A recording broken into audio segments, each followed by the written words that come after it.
Apple Card is the credit card created by Apple. You earn 3% daily cash back up front when you use it to buy a new iPhone 15, AirPods, or any products at Apple.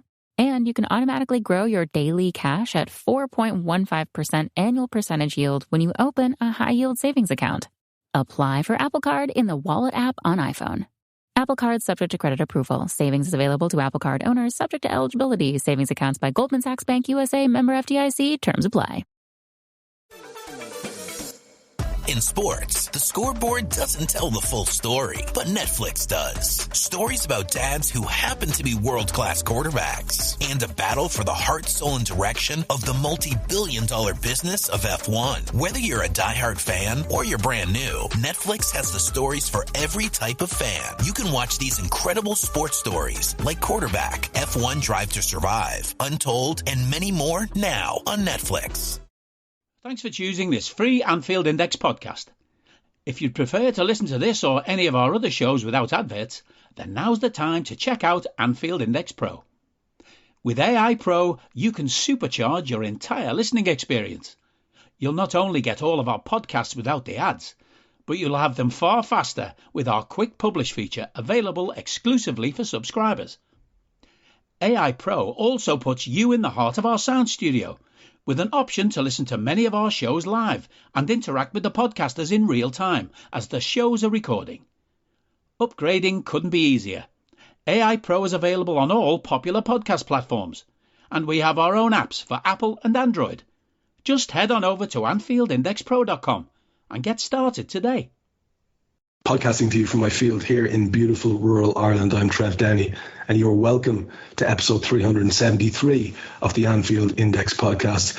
Now, we're using this show to mark 10 years of podcasting for Anfield Index, and who better to join me for such a celebration than AIOG, content producing superpower and the very best at what he does, in my opinion. My brother from another mother, Mr. Dave Hendrick. How you doing, buddy? I'm good. It's an overcast day here you're in rural Ireland. I'm in the back of beyond in Ireland, and it's overcast. It's grey, but you know what? I'm happy. I'm happy to be here. 10 years of this type of carry on. It's a bit mental, and just for a little bit of background colour for our listeners, we've been trying to do this now for 20 minutes. Because I was having issues of a technical variety with my beloved microphone, which has been a loyal servant with me since I began podcasting with Anfield Index all those years ago. Not as many years ago as you, though, and that's kind of what we're here to talk about. It's been an eventful decade. We both started this crack at the same year. We were both involved in fan media before that in different capacities, mostly scribbling. And then I started up with my crew at the start of the 2013-14 season, and you guys kicked in around about this time in November of 2013. And it just feels like it would be silly of us not to mark the occasion. And I'm very, very glad I get the chance to do it with you. We should flag up again for people. Obviously, the other founder members of that podcast were Gags Tandon, who no longer talks into microphones, unless he's doing a really interesting interview with Alan O'Donoghue, which I really enjoyed, by the way. Really good. Recommend that to everybody. It's fantastic insight into Gags, and a good chat between the two lads. Also, of course, we had John Ritchie, who is, again, not really involved in this game anymore. More's the pity. And people have been very familiar with that trio. But you guys were also joined by the likes of Marco Lopez on times, weren't you? Is there anyone else involved in that early iteration of Anfield Index? So the very first podcast was released on the 19th of November, which is 10 years tomorrow. Class. We did it right. Excellent. Yeah, so I'm guessing it was actually recorded on the 18th. Which is 10 years today. So the first one was John hosting, Gags, myself, Andrew Beasley, to add a kind of a stats sort of base to it, because in the early days we were heavily stats orientated, and Marco Lopez, and then John Moore, Johnny Starlight as he was on Twitter. He was the Guy Drinkle of the time. He was the podcast editor and producer. So that was the original group for that first one. And then from there, it would have myself, John, and Gags were kind of the ones that were set in stone each week, and then oftentimes we'd run a 4-man, sometimes even a 5-man, and you had kind of a bunch of different people would jump on. There'd be some different guests would come on. In the original part of it, Gags didn't really want to be on the podcast. Gags wanted to maybe jump on for 5 or 10 minutes, give some stats, and then jump back off. And myself and John had to convince him that people actually wanted to hear what he had to say and that people actually liked listening to him, because he didn't think that anyone really cared what he had to say in terms of opinion, because what most people knew him as was the kind of stat mind behind the AI Twitter account and the EPL Index Twitter account. Yeah, exactly. And of course, it was fucking Wild West of sports media podcasting, if we're being perfectly honest. I wouldn't ever dream about lying about the origin story of my setup and where I came from originally. And it was heavily influenced by seeing that you could do it, I guess, was the thing. And the people who were doing it at the time, credit where it's due, were the Anfield Rap, and they had their setup, and it was theorists. And the bib theorists, who kind of went over my head at the start. I got into that late in the day, and there were a few. Like, it's not that they were the only ones, but there were a few. They're only a handful, though. Yeah. And when we started with the Day Trippers, it was again a gang of 5 or 6 on a rotation, and ours was very anarchic. The conversations would get occasionally serious and then descend into anarchy again, and we were very much the comedy capers variety of the podcast, and then we do the occasional serious interview. What was wonderful about it was I got to interview lots of everyone from John Barnes to Sheila Coleman, a wonderful array of properly connected to the club people. One of the best chats I ever had was with the ex-Irish manager, our friend Brian, a wonderful droll chat. And so all of these things were happening, and you could get access to people, and people weren't saying no to these things. And it did feel exciting, and man alive, everyone was listening to you. One of the first times I went over to Anfield in early 2014, the show had built to such an extent that there was nearly 100,000 people listening to every show, and there were people talking about our show in front of me. They didn't know who I was, because you're just a voice in the radio, and they were talking about our show. It was mad. It was a mad time. Really, really exciting, wasn't it? I think you'll agree. It was an exciting time to be involved in that stuff. It was, and like, you think back then, so obviously you had the Anfield Rap, and they were sort of, they're the local lads. They could give that perspective of local, grew up in the city, grew up with the club, that kind of perspective, which is still unique to them in a lot of ways. You had the bib theorists, who were sort of a younger group, like Harry Hugo, Steve Hoare, and I think Dan is the third guy's name. And apologies if it's not. I think it was Dan. Those guys had their thing going. You guys with the Day Trippers. There was the Three Bad Wolves, if you remember them. They were James Owen, who unfortunately has become a dreadful gang of lads. Matt Kenny, and I think Simon. Oh, Simon Furniville. Simon Furniville, a Scottish lad. I used to speak to him all the time on Twitter. I don't know whatever happened to him. So they had the Three Bad Wolves podcast, which was really, really good. And similar to you guys, like there was a lot of humor involved and a good rapport, and you could tell that they were friendly off the mics as well. There was a This Is Anfield podcast, which was quite short-lived, but was actually pretty decent.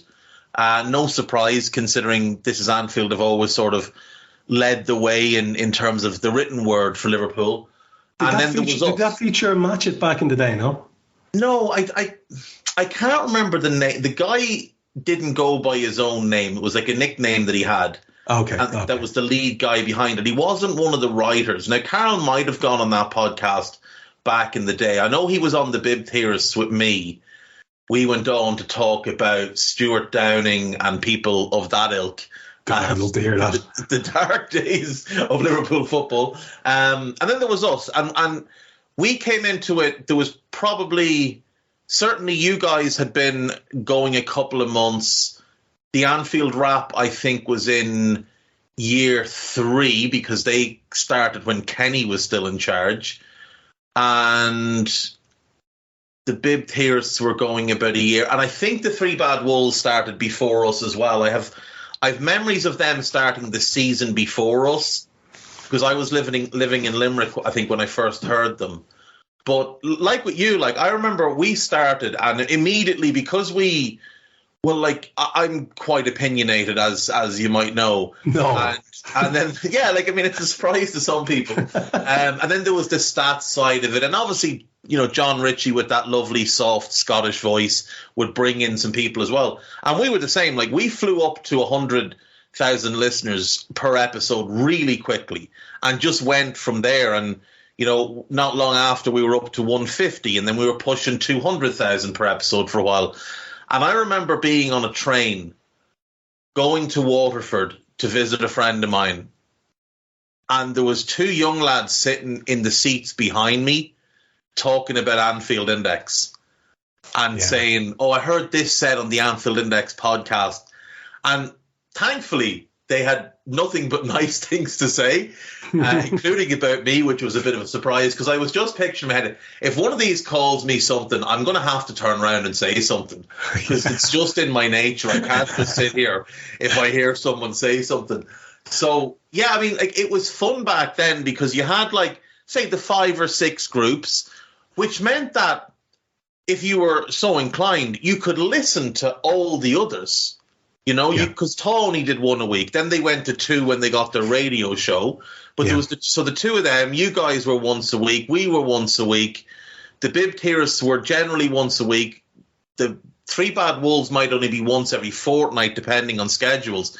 So you could listen to everything, and you could keep up with all the different opinions, and you felt like you were getting a well-rounded view. Obviously, some that you're going to disagree with, but you'd find yourself, like I can remember living in Australia, and which is where I was when we started this. And I remember I used to work a night shift. I used to manage a hostel, and I used to always work the night shift because it was just, you know, I just enjoyed it, and it was kept me more on a time schedule with home.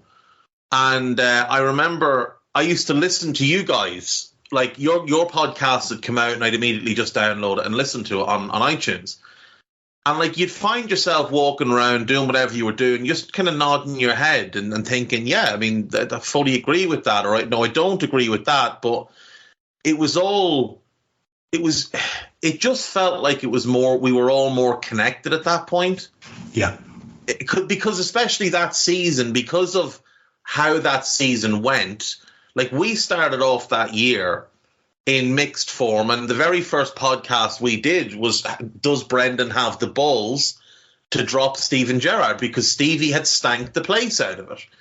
And we knew he didn't. We knew he wasn't going to drop him. So for a couple of weeks, we'd been putting out this idea that maybe what Rodgers needs to do is move Stevie into a deeper role, put 2 runners either side of him, and let Gerrard almost be the quarterback. And then you started to hear it mentioned on your podcast or on talk. But back then, as opposed to now, when people would repeat your ideas, they would credit you.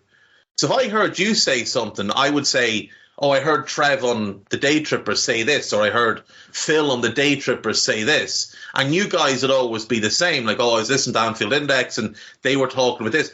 And you could bring that up as a point of discussion, as opposed to what it came to, like, not long after that, where certain people on certain podcasts were just full-blown ripping off things verbatim and trying to put it forward as their own. Because there was so much more content out there, because everybody was doing 2 and 3 shows a week then, that nobody was listening to everything. So some people kind of might have not listened to us, but they'd listen to you guys or Thor or whatever, and then or vice versa. So it kind of felt like people started taking a bit of license to rip things off and present it as their own. And that's where it all got a little weird and a little bit shitty for a while. it's moved on from that, thankfully enough. But now, I mean, it's such a saturated market that there must be 30 Liverpool podcasts out there now. Yeah, and the rest, and the rest, Dave. There's probably 30 Irish ones, if we're being perfectly honest. Because, look, the thing about it is, I remember at the time, a fella who will remain nameless from one of the original setups, pulling out Facebook wine o'clock mom comments on Twitter about, seems like everyone's starting a podcast these days. There were fucking 5, and this is like almost as if he and they had some sort of trademark on microphones and the podcast technology, which was made available to people by the likes of Adam Curry back in the day. It's absolutely nonsense.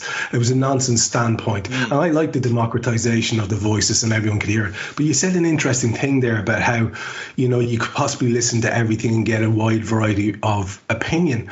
And this is what I think is brilliant about what the channel now that we work for has elevated itself into, because there is such a wide variety of opinion. We have fellas having, if not overt or sometimes overt fallings out because their opinions are so wildly different on things.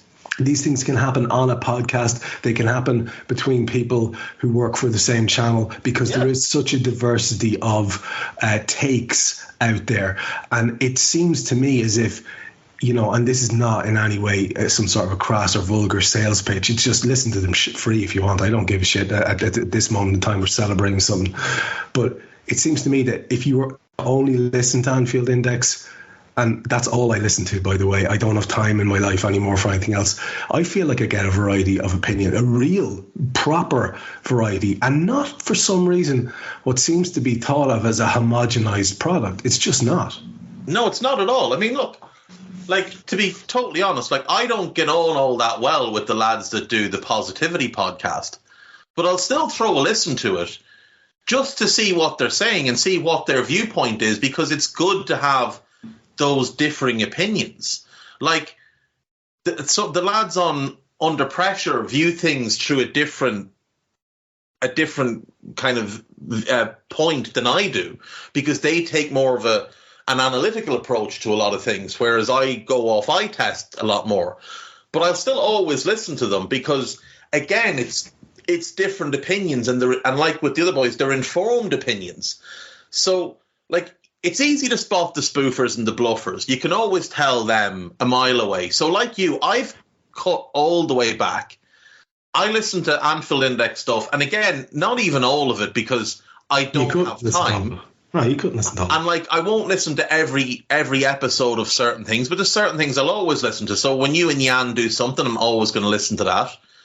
When Mo does something, I'm always going to listen to that, because I know Mo is going to be really well informed on what he's talking about when he does Money Talks. I'll always listen to Fatigue Index, because, again, Brundish knows his stuff. And even if I don't agree with him 5 times out of 10, I still appreciate where his view is coming from and the research he's done to form his opinion. I'll always listen to Minefield, because I genuinely believe Minefield is the single best podcast in the Liverpool sphere, because of the topic they cover and how good those boys are. Like, I know we give him a lot of shit because he's from Drogheda, but Al is one of the best people doing podcasts anywhere, because he's very even-keeled and he's always well prepared for what he's going to talk about. So, like, I'll listen to that. If I'm listening to anything else, though, I don't like listening to other football pods anymore, because I find myself getting irrationally annoyed at certain people. Like, not in the club, not in the fan media sphere. I mean, in the pro media sphere. Like, I'll listen to, say, the Guardian's football podcast and spend 20 minutes swearing about it. I used to love that. You remember when James Richardson used to do it? Yeah. And then James Richardson went on and did whatever the spin-off was. And for me, Richardson's great, because, again, in the vein of what you were describing there as someone, what makes a decent host is he's prepared, but he's also very, very, I think it's really important in a good host that you're not just not just prepared, but that you can actually roll with the punches, and you might have something resembling an opinion of an original variety in your own head. And with Richardson, you've got that. You've got the ability to banter. You've got the ability to sort of improvise, but also he's quite smooth. So I remember that. And listen, back in the day, you'd be listening to Philippe Auclair and what's the modern equivalent? Your man Jules Loren and people like that. And you listen to them and you go, okay. But like you now, I have very low tolerance for an awful lot of these people, because here's what happens. Enough opinion of theirs builds up. You get to read their stuff, and now you realise, oh, he's actually a terrible set of lads, or I actually really, really don't agree where he's coming from most of the time. And so I find that tedious. Whereas I think what people are doing now is they're being very discerning with their fan media, and they're finding the kind of tribe that they belong to. And I fool myself, or like to tell myself, and I'm sure you might agree with me on this, that when it comes to what we're doing here at Anfield Index, the reason people land with us, and there's actually a conversation on Twitter, you can go and have a look at it in the moment you're tagged into it. The reason people land with us is that we aren't the same every week, and we don't have, ironically, for a podcast that used to be named or teased as being Agenda Index, we don't have any agendas. There aren't any. If you have a consistently held opinion that comes across over 4, 5 or 6 or 15,000 podcasts, that doesn't mean it's an agenda. You know what I mean? But you'll get a variety of takes. And people, I think, again, including yourself and myself, are quite happy to say, oh, yeah, I got that completely wrong. And I'm quite happy about that. You've often held your hands up and said, yeah, I think I might have got Sadio Mane wrong. Yeah. And then gone on to say Sadio's possibly the best man I've ever seen. You know, that's what you have to be able to do. This episode is brought to you by Columbia Sportswear. It's snowing again, and that wind chill is killer. But you're not worried about that because you shop the Omni Heat Infinity Collection. It's warmth perfected with tiny gold dots that reflect your body heat inside and protect you from the cold outside. No snow or chilly temps can stop you now. Go out anyway. Shop the Omni Heat Infinity Collection now at Columbia.com/infinity. Are you that person who has everything? The coolest merch and those must-have fan threads? Well, over at our Anfield Index shop, we've gone that extra mile when it comes to pimping up your Liverpool collection. From our popular range of bespoke design t-shirts, sweaters, hoodies and hats, to our signature edition mugs, prints and coasters, all provided with fast worldwide shipping. We have something for every red. We also stock official LFC merchandise and are licensed with the Premier League and UEFA to sell official iron-on shirt badges and sleeve patches. As a listener to this podcast, you can get 10% off everything with coupon code AIPRO10. Just head over to AnfieldIndex.shop or find us on Etsy by searching for Anfield Index. Of course it is. Look, here's the thing, right? There's always going to be people that want to dig up things that you are wrong about. And as I said, I'm quite opinionated, but I'm also someone that people generally will come and say, like, what do you think of this guy? What do you think of that guy? And I'm never just going to sit on the fence with something. So I'll be up front and say, look, I think he'd be a good player for us. I don't think he'd be a good player for us. And of course I'm going to get some of them wrong because everybody gets some of them wrong. But what annoys me is when people bring up stuff like, well, Balotelli. I was wrong about Balotelli. I've said openly I was wrong about Balotelli. I was wrong about Markovic. But there's also context for both of those players, who they were managed by, how they were used. Those people that bring those things up and have weird screenshots on their phone from 10 years ago, they never mention how I was saying we should buy Virgil when he was still at Groningen. You know, they never talk about when I was talking about Alisson when he was at Roma, or Fabinho early in his tenure at Monaco, or these type of players. They never bring up the fact that when we were signing Lovren, I said this is going to be a disaster. And I was right. They don't bring those things up, and that's fine. That proves to me that they're the ones with the agenda, not us. The agenda thing was largely always aimed at me. Like, oh, they just repeat what he says. Like, no, they don't. Like, most people that podcast here don't agree with a lot of what I say. And that's absolutely fine. That's what makes it fun. But, like, I'm never going to be one that says, well, no, I didn't say that about him. Like, of course I said it. Everything I say is in the public sphere. It's either on Twitter or it's on a podcast. So my history of rights and wrongs are out there for everybody to go and look up. The people that don't have those rights and wrongs, they're the people that either A, delete their tweets, B, flat out lie about things, or C, have never given an opinion in their lives. And that's grand. If that's what they want to do, if they just want to sit on the fence and kind of take in what others are saying, that's great. But if you're not giving your opinion, don't criticize people who do give an opinion. You don't earn that right. And the other thing, just to circle back, we were saying about not listening to, and this is going to sound really arrogant, and I appreciate that, and it's fine. I don't like listening to podcasts of people who don't know more than me. And I'm not saying I know everything, far from it. But there's a lot of people on podcasts who know absolutely fuck all about what they're talking about. And I find that if I'm spending an hour listening to them, that's basically an hour getting dumber. I'd rather listen to people like yourself and Jan, who I feel I'm going to learn something from, like Mo or Brundish or Kenneth or Phil Barter, who I feel I'm going to learn something from. If I'm going to learn something from you, I'm going to listen. If you're going to tell me something that I don't know, send me a link because I want to hear that. If you're going to repeat the same things I already know or repeat things I've already said, I don't want to hear that because where am I benefiting from? So I'd rather spend my time, like, for example, listening to podcasts on the NBA or the NHL, which I'm trying to reignite my interest in, or Australian rules because I'm fascinated by it. I'd rather listen to that type of stuff and learn something than listen to someone else who I just like, you haven't the foggiest idea what you're talking about. I think what happens as well with that is that you get to a certain age, not to write you off, you're far from the same bracket as me, but you get to a certain age, and what happened with me was I just started getting panicky if I was having a conversation that was patent bullshit. If I was having a conversation about the weather that went on more than 2 minutes, I felt panic. I was like, you're wasting my life space. Yeah. And I can't.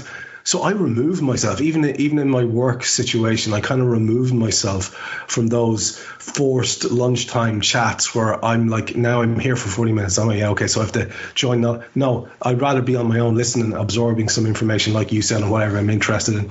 I'm a geopolitics nut. I'm a history nut. These are the things I want to be interested in. These are the things I want to hear about and feel, sort of perceptively brainier afterwards, as opposed to demonstrably dumber for having listened to someone talking absolute vacuous shite for a period of time. And if I want to get dumber, if I want to take my brain out and put it in a bucket beside me and just sit there for 2 hours, there's a whole world of Vin Diesel movies out there that I could put on the TV. But if I've got my brain in my head, I'd rather spend my time either reading up on something or listening to people who really know what they're talking about, talk about their specific topic. And like you, I love history. I love politics. I find the political world to be a fascinating landscape filled with interesting people and the worst gang of lads in the world. Yes. And it's really interesting to further diagnose, well, why are you the worst gang of lads in the world? Or why do I find you interesting? So like, for example, we here in Ireland, we have a political party called the Social Democrats, and we have a leader of that party called Holly Kearns, who is quite new to politics, but I think is potentially a future Taoiseach of this country. I think she's a very good orator. I think she comes from the right place. She's got the right viewpoints. She has a podcast. She doesn't do it as often anymore because she's now the leader of her party. But I will listen to her podcast because it's also an insight into the behind-the-scenes life in Dáil Éireann. And as someone that used to work adjacent to Dáil Éireann and frequently be in Dáil Éireann, I have at least a base knowledge of what goes on, so I have an interest in it. So I'd happily listen to her. My missus will walk in and hear me listen to it and go, what is that crap that you're listening to? That's boring.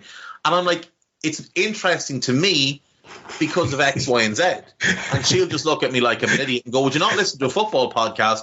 Which is where I don't like listening to people that know less than me came from. And she just went, you can't say that publicly because people will think you're really arrogant. Oh, I'm like, man. people think that anyway, so I don't really care. But that is why I won't listen to a lot of other football podcasts. I was having a lovely walk along the Boyne last week, and I found myself responding to something that was said to me, rolling my eyes and going, fucking people are so stupid.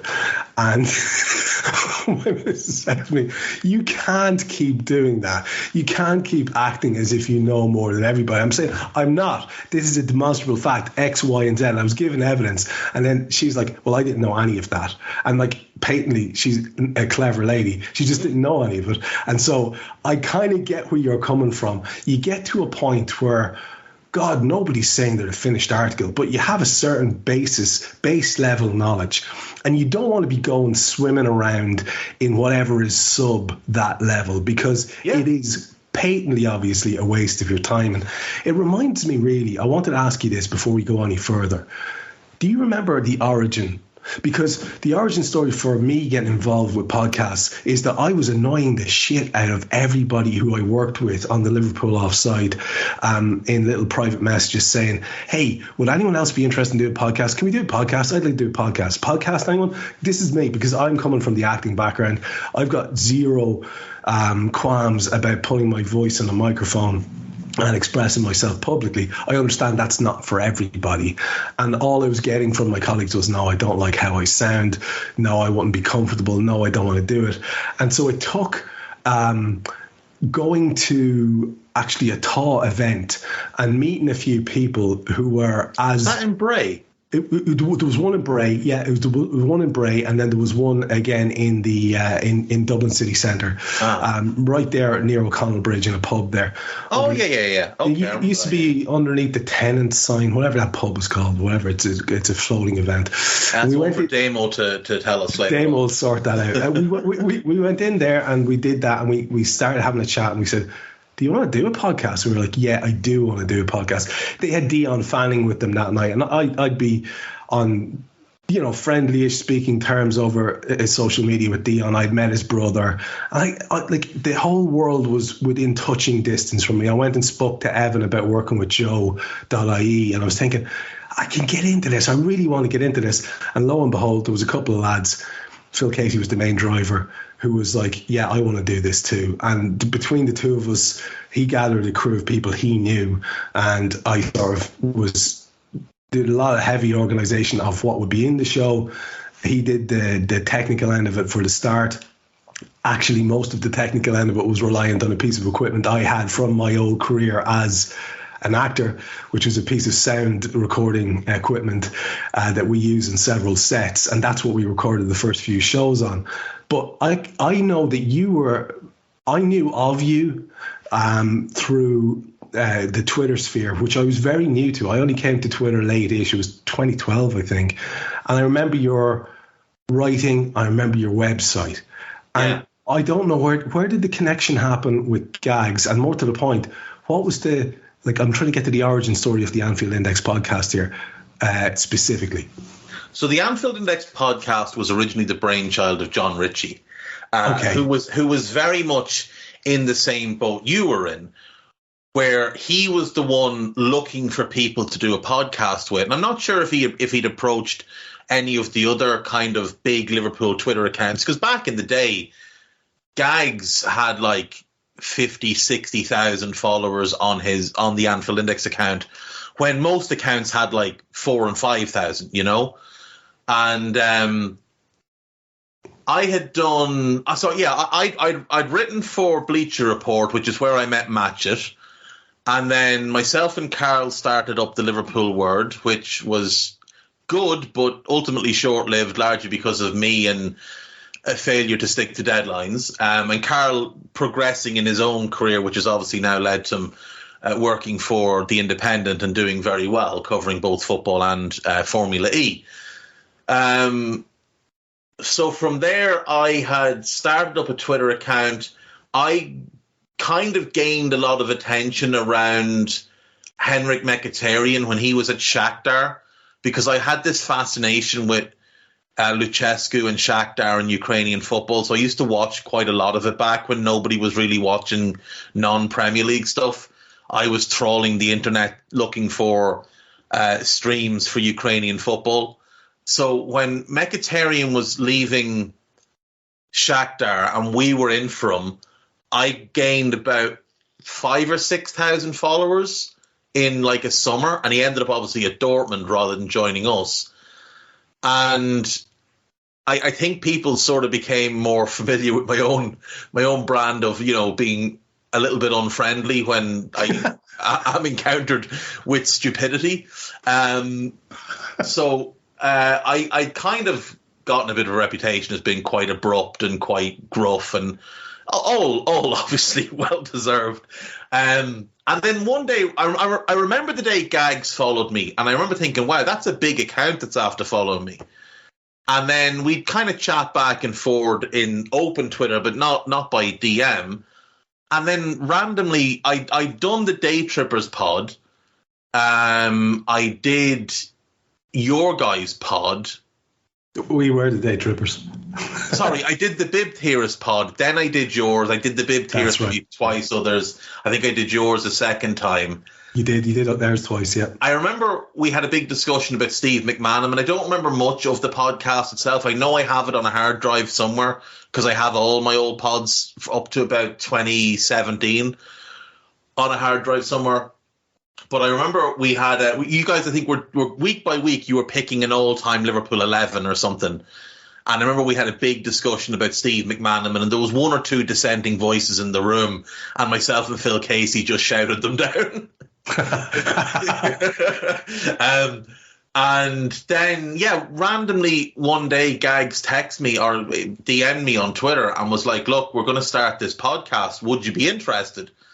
And my immediate thought was, I'll do this, and then, you know, we'll do a couple of them, and then they'll probably just get other people on, because obviously I didn't really realize kind of Anfield Index wasn't just one guy. I thought initially it was a group of people. So I thought, I'll do the first couple of these, and then they'll get other people and yada yada and whatever. And I never really thought about podcasting as a regular thing. Largely because I was living in Australia, the time difference was weird. Like, I remember you guys used to podcast at like 8 o'clock on like a Monday or Tuesday, whatever night it was, and it was like 4 a.m. where I was. So like, I was thinking this is not really going to be doable for me, feasible for me. But maybe I'll start up an Aussie one at some point, because I was thinking I might stay there. So I just remember we were doing the first one. We were arranging it. It seemed like for a month, but it was probably only about a week. And John Ritchie was in because it had been his idea. Gags was trying to figure out who the stat person would be on the first one. And I think initially he wanted Dan Kennett, because Dan was quite well known in Liverpool stats sphere, but he wasn't available. So Andrew Beasley was sort of the next most established one, so we got him. Marco Lopez was just someone that Gags had been friendly with on Twitter for a while, and I got on very well with him, and John got on very well with him, so he just made sense. And yeah, like it kind of came together. And I remember we recorded it the first night, and I remember when it came out, I remember thinking as we were recording it, this is actually quite good. Because I was unsure with 5 people on Skype, will we be talking over each other? It's kind of everybody's first go together. We didn't do a practice run or anything. Richie, I didn't know Richie, whether he'd done any podcast hosting before, but he kind of fell into it very, very easily and was good at, you know, leading the conversation and pushing it to different people and then bringing it back. And it just all seemed very good. And I remember listening to it and thinking, this is actually quite good. Like, this might actually be something. I didn't know what it would be, but I thought, you know, maybe we'll get a couple of months of doing this and it's a bit of fun. And then it kind of snowballed and very quickly became really popular. And I think that people liked the kind of the conflict of Gags been very happy-go-lucky, very cheerful and laughing, and me ranting and raving, while John tried to wrestle me back into the topic of conversation as opposed to whatever tangent I'd gone on. Yeah. Which is basically the role you have now on Raw. Oh yeah, and as a result, just to harken back to a point you mentioned earlier on, as a result, if I think some people, if they don't hear one of your strong opinions being immediately countered, they take that for complicity, acceptance, and it'll be very interesting for you to hear this, Dave, knowing me as well as you do, that apparently one or two people believe that I've been completely brainwashed by you and your strong opinions. These people clearly, what kills me about it is they clearly don't listen to the show, where no. We are quite often in direct opposition in terms of points. But here's the thing that we managed to do. We managed to have an amiable conversation whilst coming from completely different standpoints. I'd be talking to you about how I think Jimmy Miller's a wonderful man. You would like to easily send him to the moon in a hot rocket. And we can still have a great amiable chat. But people don't hear that. They just want to hear... I don't know. They want to hear the things that they want to hear confirmed. And the thing you mentioned, Raw, and for me, I'll try to do my sums on this. I'm researching here as we speak. Did you know that I took over this show on episode 163 or on 373? I've done 210 of these, which is amazing because I still don't even fully associate this as being my show as such, but it's kind of become that. Yeah, absolutely. But when you start adding all these episodes up that you've done, I think still I keep coming back to Raw as some of the best experiences I've had doing podcasting as a thing, because of what we get to do. We get to have that immediate reaction. You know as well as I do, quite often we'll come onto those mics and you mightn't want a bar of it because it's been really fucking infuriating, and all you want to do is go and kick inanimate objects for a while. You don't really want to have to express your feelings about it. But more often than not, it's cathartic. I can remember maybe 2 occasions where I finished more angry than I started, but it wasn't in a bad way. Do you know that kind of way? No, I know exactly what you mean. Like, just on the first topic, which is you being brainwashed by me. I mean, it's only taken me 7 years, so like I'm glad to see that the training and the program that I've sent you on has finally kicked in. It is amazing. Like, it's always amazed me how people come up with this type of nonsense, like how I seemingly have this level of control over people who are grown-ass men and grown women living in other countries, how I somehow managed to have this manipulation effect on them, and yet I haven't had it on anybody else. So like, you've basically Jim Jones the shit out of everyone as far as I'm going to get you to all drink a big glass of Kool-Aid and then I'm going to sit and watch. It's a strange thing, but I just ignore those people. I just think they're the type of people that really do just need to go and have a long chat with themselves. Like, do something else with your life rather than with this weird obsession with, I don't agree with that, I don't agree with them. So, like, you know the old saying, if there's 100 people in the room looking at you and they all think you're a prick, but you think they're all pricks, you're the prick in that room. If you're listening to a podcast and there's 4 or 5 people on it and they're all saying one thing and you think something different, chances are they might be the ones that are correct and you might be wrong. Like, that's just how it is. But Raw is definitely my favorite podcast that I do. But like, you know, when I think of Anfield Index, I do always think of this podcast because this is the one that started it. And obviously it's had its different iterations. You're by far and away the longest serving host of this pod. Richie probably did the first 100, he probably did 85 of them. Yeah. I think I hosted maybe 7 or 8 of them. Gags hosted a couple. I think Nina might have hosted it once or twice. Kay as well. Kay, then Kay took over, and then Marco. It was Kay and Marco, and then it was just Marco because Kay was so busy, and then Marco was so busy that it kind of dropped off until you came on board and kind of resurrected it. And then it's been your show, and it's Trev plus guests now. So you have Guy on, you have Lisa Marie, you have Carl. There's others that drop in or that jump on and off. But Cam's a regular, and Cam, of course, we started off with me and Cam and me and Carl and Neil Poole, and I mean I would podcast, and I'm sure you'll second this. I'd podcast with Pooley all day, every day. He's just a wonderful man, but it's very hard for him to get schedules to match up. So there has been a wonderful floating cast, and we've had occasional one-offs as well. But I think the thing that we're trying to do is just have this show specifically under the sort of whatever vague guidance I'm giving it is supposed to be fun, entirely supposed to be fun. If we wander into serious football chat, I always think we've done something wrong. It's because there are shows that are designed for that, shows that I take part in that are designed for that, and this is not meant to be one of them. We can discuss serious topics if they come up, but they must be football adjacent as opposed to nuts and bolts. I don't want to have these long rambling football nuts and bolts chats on the Anfield Index podcast, because I feel it's kind of more important than that.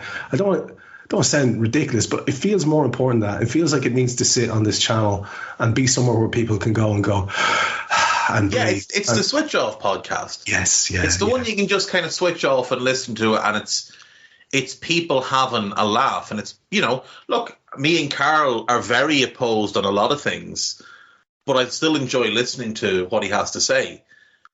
Me and Cam are opposed on certain viewpoints, but I still enjoy listening to what he says. And when it's not football related, it takes those things that we're not opposed on out of the equation. Exactly. So, obviously I podcast with Guy every Friday on Two Footed. I've podcasted with Lisa Marie. They're really good people, and they're really fun people. Like, they're just nice people to talk to. And like, when in the early days, the idea was quite the opposite, that this was to be the really serious football pod, and then we would branch off there and we would have other shows that would cover other things. So I was the first one that kind of got my own. The Liverbirds came up because there was a bunch of Nina and Ray and a few others that wanted their own podcast. So Gags thought it was a really cool idea to have a women's only Liverpool podcast. Which it was and remains to this day by far and away the best in their field. And it's another one that I'll always give a listen to when they get one recorded. Yeah, they're a great set of ladies. I genuinely always feel very relaxed listening to that show, regardless of what the trio happens to be. But they're a great bunch. They're brilliant. And like, what I like about them is they've all got their own definitive opinions. Yeah. So you can tell that they really do know what they're talking about. And then I kind of went and did the happy hour with Gennaro. Of course. Which was a lot of fun. We had quite a lot of success with that. I think we did 19 or 20 episodes. And then just scheduling kind of got in its way. Steve was very busy with his kids and with work and whatever else. And we were also starting to branch off outside of Anfield Index, doing All in Sports Talk, which was kind of other sports, because I wanted to kind of spread my wings a little bit and talk about the other sports that I like to watch. And then eventually a lot of that got brought back into Anfield Index, where I had the MMA pod with Mo, and I did a basketball pod with Joey Connors. There was a pro wrestling index pod that Mo and Gag set up. There was a podcast about everything at one point on Anfield Index. There was music pods, there was TV pods, there was film pods. It was great. Like, we literally covered all bases. And Gags' whole idea of inclusivity, which again flies in the face of the idea that I had any sort of control over anything, was that everybody could have a voice. So, a gang of lads in Sweden could have a podcast on a big platform in their second language, but people would listen to it. Yeah. A gang of lads in Asia or wherever, South Africa, New Zealand, Australia, Canada, America. Like, we had podcasts from everywhere and podcasters from everywhere, which is why I think the community that Gags built, which has shrunken somewhat and then grown in other ways through the Discord, like, it's really unique. There's no one else that's given as many opportunities to as many people as Gags has. And look, we've tried some things that didn't work at all. We tried to do the live commentary pod. It didn't really work because it was quite tough to do not being together. So we were a little bit talking over each other and defining roles was a little bit. But as that went on and Gags found the right blend of people to do it, it actually did work for a couple. And then I guess just time and whatever, people weren't able to commit to doing them. I did another podcast, which was because people were complaining that I had too many podcasts. So I thought another podcast with Dave Hendrick was kind of funny. And it did huge numbers. Like I was doing 220, 240,000 per episode through. That's mental, man. That's mental. No. Sorry. Just can we not let that go? Can we not let that go for a second? Because I don't think people really understand. If you take our national broadcaster here, RTE, they wouldn't get the colour of that for one of their big time shows. Yeah. Television, never mind on radio. On television, they won't get those kind of numbers. On a rare occasion where everyone's in for the late toy show, they might get close to 1 million. Probably not. But most of the time, they are very, very, very, very low. Tens of thousands and up to and worrying and north of 100,000 for the successful ones. To get 200 plus for anything is absolutely remarkable. And at around the time you were doing another podcast with Dave Hendrick, I had started doing. I joined the channel, and I started doing this thing called AI Audible, which was just me reading the articles, my own article that I contributed 3 or 4 times a week, and everyone else's articles, everyone who was writing for the site. And I look back now and I see all these names, they've gone elsewhere. Another thing I know Gags is quite proud of, that people get their chance through the channel and they go off and they spread their wings, as you said earlier on. And those accumulated articles over the course of a year did 4.5 million listens. Yeah. I mean, holy shit! People were just mad for content, mad for it. And if you could read them this stuff, it was brilliant. They didn't even have to read anymore. So that's exactly the thing. That's what people wanted. And at that time, you were doing that, which was kind of shorter content, like 5 to 8 minutes. Yeah, exactly. They were brilliant. And then you had Fidzy on the complete opposite end of the scale, bringing you like a 3-hour drama once every couple of weeks, detailing season by season or era by era the history of the club. Yeah, with and the music, they were once people, with the music, and he was writing and performing the whole thing. And like, you think back to that time, and like those Jumpers for Goalposts by Fidzy, they should still be on the app. I hope they are. If you haven't listened to them, please go and listen to them, because they're unbelievable. And it's just a shame he doesn't have any time to do these things anymore, because Jan is of that era. Jan grew up going to Anfield in the 60s and 70s. Jan was there. He knew the players. He's a Shankly boy. He is. That's the thing. He's the son of Shankly, like. Exactly, and I remember listening to it and going, so in other words, he's a little leap on from me again. And I remember thinking, almost a bit jaded, thinking, it's a history based podcast. Like, how much can I possibly know? Because I used to be such a nerd, Dave. I had such a depth of knowledge around the club. Most of it I don't think I've retained. Different stuff comes in and prioritizes itself in your life and in level of importance. But I remember thinking back and then is there going to be anything I'm not familiar with? And I loved it. I loved it because it felt like a little warm walk through the history books, but also there was that kind of, it wasn't that kind of cold formal presentation of facts either. So yeah, I'd absolutely recommend that. And when you think about some of the things that the channel has knocked out over the years, there's such a concentration of really good creative people doing really good creative work. And again, credit where it's due. Having listened to that interview with Alan that Gags did, that was very much always his goal. Yeah. Like from a kind of altruistic perspective to platform as many people as possible. And by the way, I think an awful lot of people turn off when they hear different accents, when they hear female voices. And I think if you're getting rid of those people, you're getting rid of all the right people. Do you know what I mean? If you're annoying people with the variety of opinion and accents and pitches and voices that might not necessarily be made for radio, and female voices and voices of older generation, and that's bugging you, then you are the right kind of person to be getting rid of. That you're annoying all the right kind of people. Hello, I'm here to annoy you. I'm here to annoy you into listening to more of me and more of others on EPL Index. We don't just have the Anfield Index stuff. We've got EPL Index as well, which covers the entirety of the Premier League. And we have 3 podcasts and a whole bunch of really good writing on EPLindex.com. The podcasts are my own Two-Footed podcast, which is every day at 4 p.m., Monday through Friday, covering the whole league. We have A Tad Predictable, hosted by Tadiwa. You know Tadiwa, he does Anfield Index. He presents A Tad Predictable before every Premier League match week. And then Kevin DeVries and his crew on the EPL Roundtable, they're every week after the Premier League match week. So make sure you listen to everything we're doing on EPL Index and follow us there on Twitter at EPL Index. Thank you. Bye-bye. Without question. I mean, Jan is a wonderful storyteller.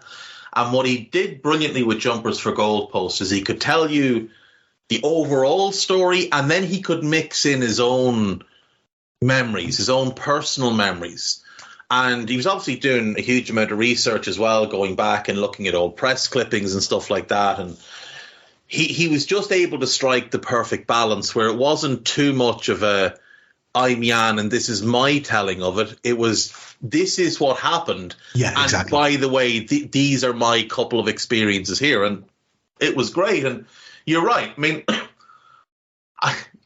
you know, the way you'll often see someone mention Anfield Index on Twitter and you'll see someone say, oh, I don't listen to that shite. And then you'll tip through their timeline and you'll see them say, oh, well, such and such said this on that podcast. I'm like, oh, so you do listen then?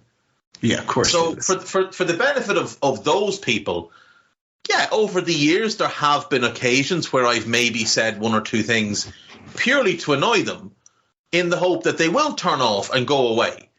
Because, like, not everything is for everybody.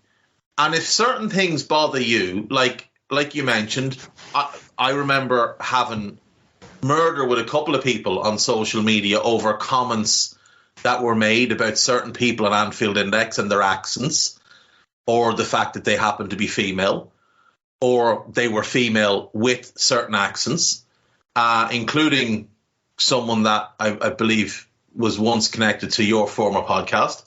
I remember having murder with them. And, like, for me, it's always been more of, like, you can say what you want about me. I'll just tell you to fuck off. And that's kind of going to be it. And I'll just block you. And I don't need you in my life. So just go away. But I'm quite protective of Anfield Index. And because it's something that I've put a lot of time into over the last 10 years.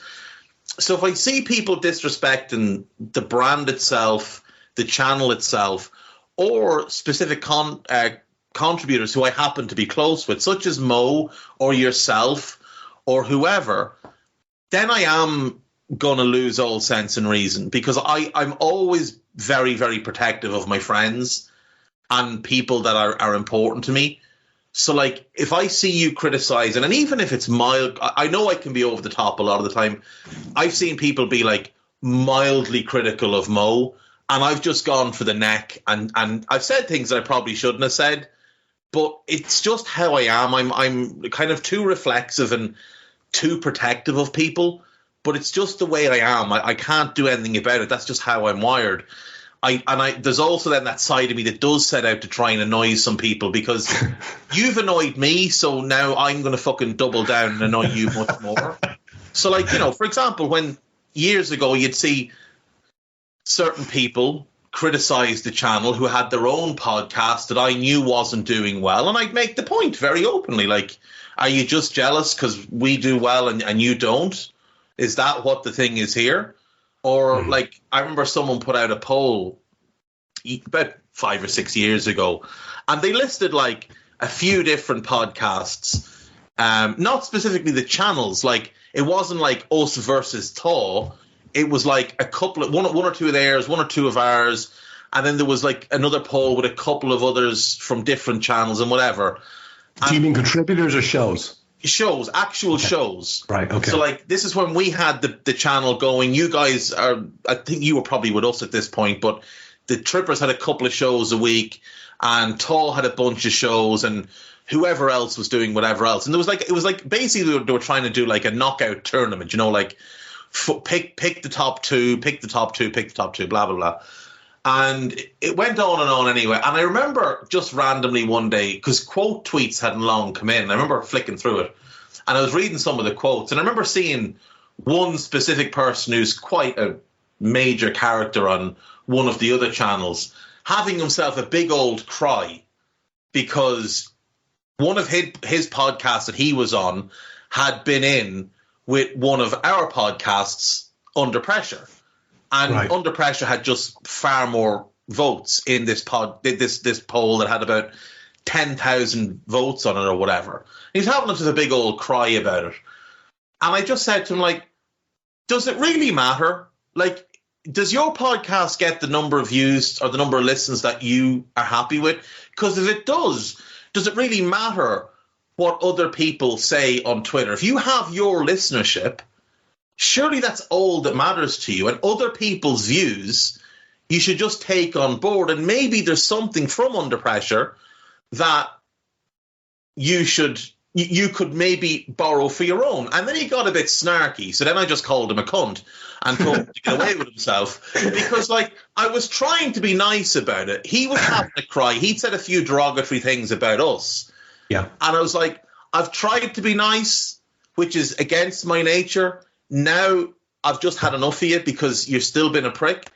And he had himself a big cry then about that again. And then I got shit from one or two of their other contributors who decided to join in as if I wasn't also going to then turn my attention to them. And it just becomes a big thing. And people have sort of wanted to pitch us against the Trippers, us against Taw against the Trippers and whatever else. People have wanted to try that for years. And we all operate in very different spaces. We all do different things. Well, there is room enough for everybody. There is room enough for everybody. We have to be honest. I'll go from a personal angle here, and I've never spoken about this before, but it feels like the time is right. Like, we started, like I said, whatever it was, August 2013 with the Trippers, and I did that first season, that second season, and then I had some serious health issues related to migraines, which were doing a serious number on my brain in terms of actual damage and lesions, and it was a scary time for me. And I didn't start up again really podcasting until 2017, and I'd been having long over and backs with Gags about getting involved. I knew I wanted to get involved again, but I knew I didn't want to get involved with Trippers again because in my absence, I the way it went was, let's just say, not for me.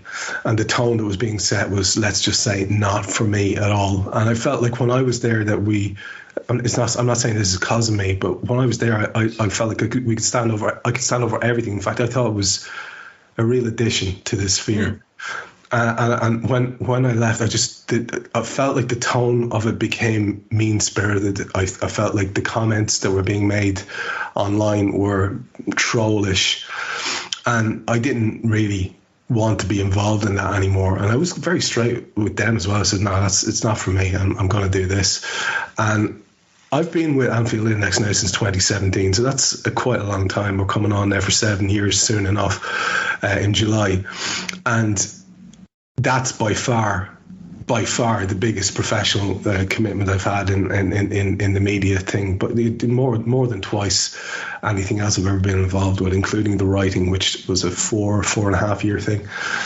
And I just feel that, we have to be honest, that, yeah, it was stoked an awful lot at the time by loudmouth fans or fans who were trying to, I say fans, punters online, who were trying to maybe appeal to their favourite guy from the Trippers or Thaw or AI or whoever happened to be.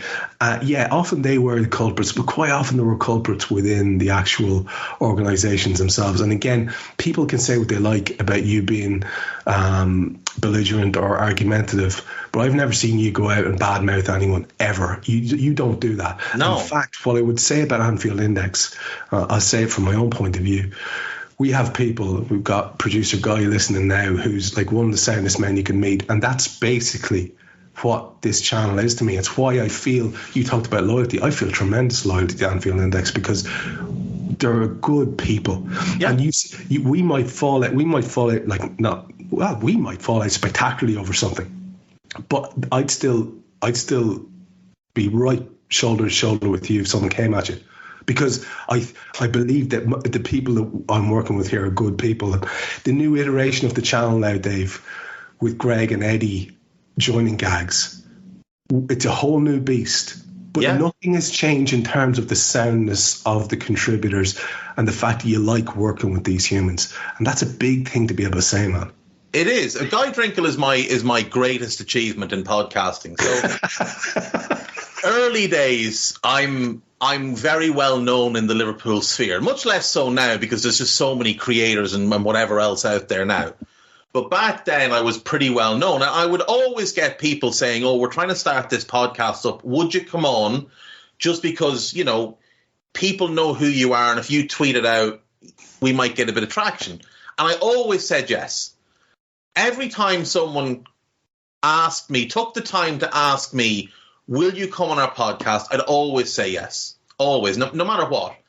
So Guy was doing a pod with some guy whose name I can't remember. And I remember going on the pod and I had a good laugh with them and a good laugh with Guy. And I remember keeping in touch with them afterwards. And I remember saying, look, this is around the time where it was starting to get a little bit saturated. I was like, you're going to have to find your niche. And I knew Guy watched our academy. And I was like, why don't you look at maybe turning your pod into an academy pod and maybe coming on board with Anfield Index? And Guy was up for it. And the other fella wasn't. He wanted to stay out on his own or whatever. So I saw him on Twitter say a couple of things about me. And I thought, you're young, so I'm not going to just have a proper shot at you. But I'm going to like your tweet so you know I've seen it. Do you know? Because I'm a little bit passive-aggressive like that. So I'm going to like this. And that's basically me saying, if you do this again, I'm just going to go hell for leather at you. So Guy comes on board with us. And the guy stops saying anything about me, doesn't say anything more, for about a year. And then Guy was doing more and more with us in terms of podcasts. And he started doing a bit of the production work. And then this guy one day randomly just called me a cunt. Just randomly. Hadn't said anything, hadn't done anything. And I just DM'd him. I was like, what the fuck is your problem? And he's like, oh, you brought Guy onto Anfield Index and you didn't bring me. I was like, I offered to bring both of you on board. Wow. You didn't want to do it. And he got all upset with himself. I was like, just go away and don't be annoying me. And I blocked him. And then he started creating another account. He created another account. And he started like tagging me into conversations that the Trippers were having or that Tor were having and saying like, oh, your stuff is so much better than Dave's. And I remember like thinking, why are you doing that? Like, what do you actually accomplish from doing that? And then you mentioned like around the time the tone of the Trippers dropped. It's also noticeable that their listens per episode dropped when you left. And they moved themselves away from Anfield Index, seemingly blaming us for their own fall off. And they just got a couple of people involved that I just don't think were very good people. Most of whom I don't think are actually involved anymore. There's still one or two, but you know, they had their arguments with us over whatever it was. They seemed to get a little bit bitter and a little bit jealous about we were doing well, and with you gone because you were dealing with health issues, they were not doing so well. And I'd already had a bit of a falling out with one or two of them. But I remember somebody sent me a clip one evening of them talking about you just come on board with Anfield Index. And someone sent me a clip, and we'd obviously chatted back and forth over the years, but we didn't know each other the way we do now. But I remember thinking, like, as I didn't know the extent of what had been going on, I knew you'd been unwell. I didn't know what the severity of it was. I figured it was quite severe because you were gone from the sphere for a while. And I remember thinking, that's just so far out of line for the guy who was basically, responsible for leading your pod for years. Because that's how it was in the early days. The host... and there'd always be like one kind of main analyst. So everybody had sort of two people, and everything else kind of changed around them. But there was like a main host, and then there was one other guy, and then the rest was a rotating cast. And that was true of us, where it was me and John. It was true of you guys. It was you and Phil. Tall would have had, say, Neil and Gareth, or Neil and Jim Boardman. And then the rest would be a bit of a rotating cast. And I remember thinking, like, it's really, really bad form to have a pop. Because I know if it had been role reversed and, say, Phil had to leave, you wouldn't have gone on the pod and said things about him that were in any way negative, especially given the circumstances under which the departure was over. And I remember that was kind of it for me with them. That was just sort of game over. I tolerated some of the stuff.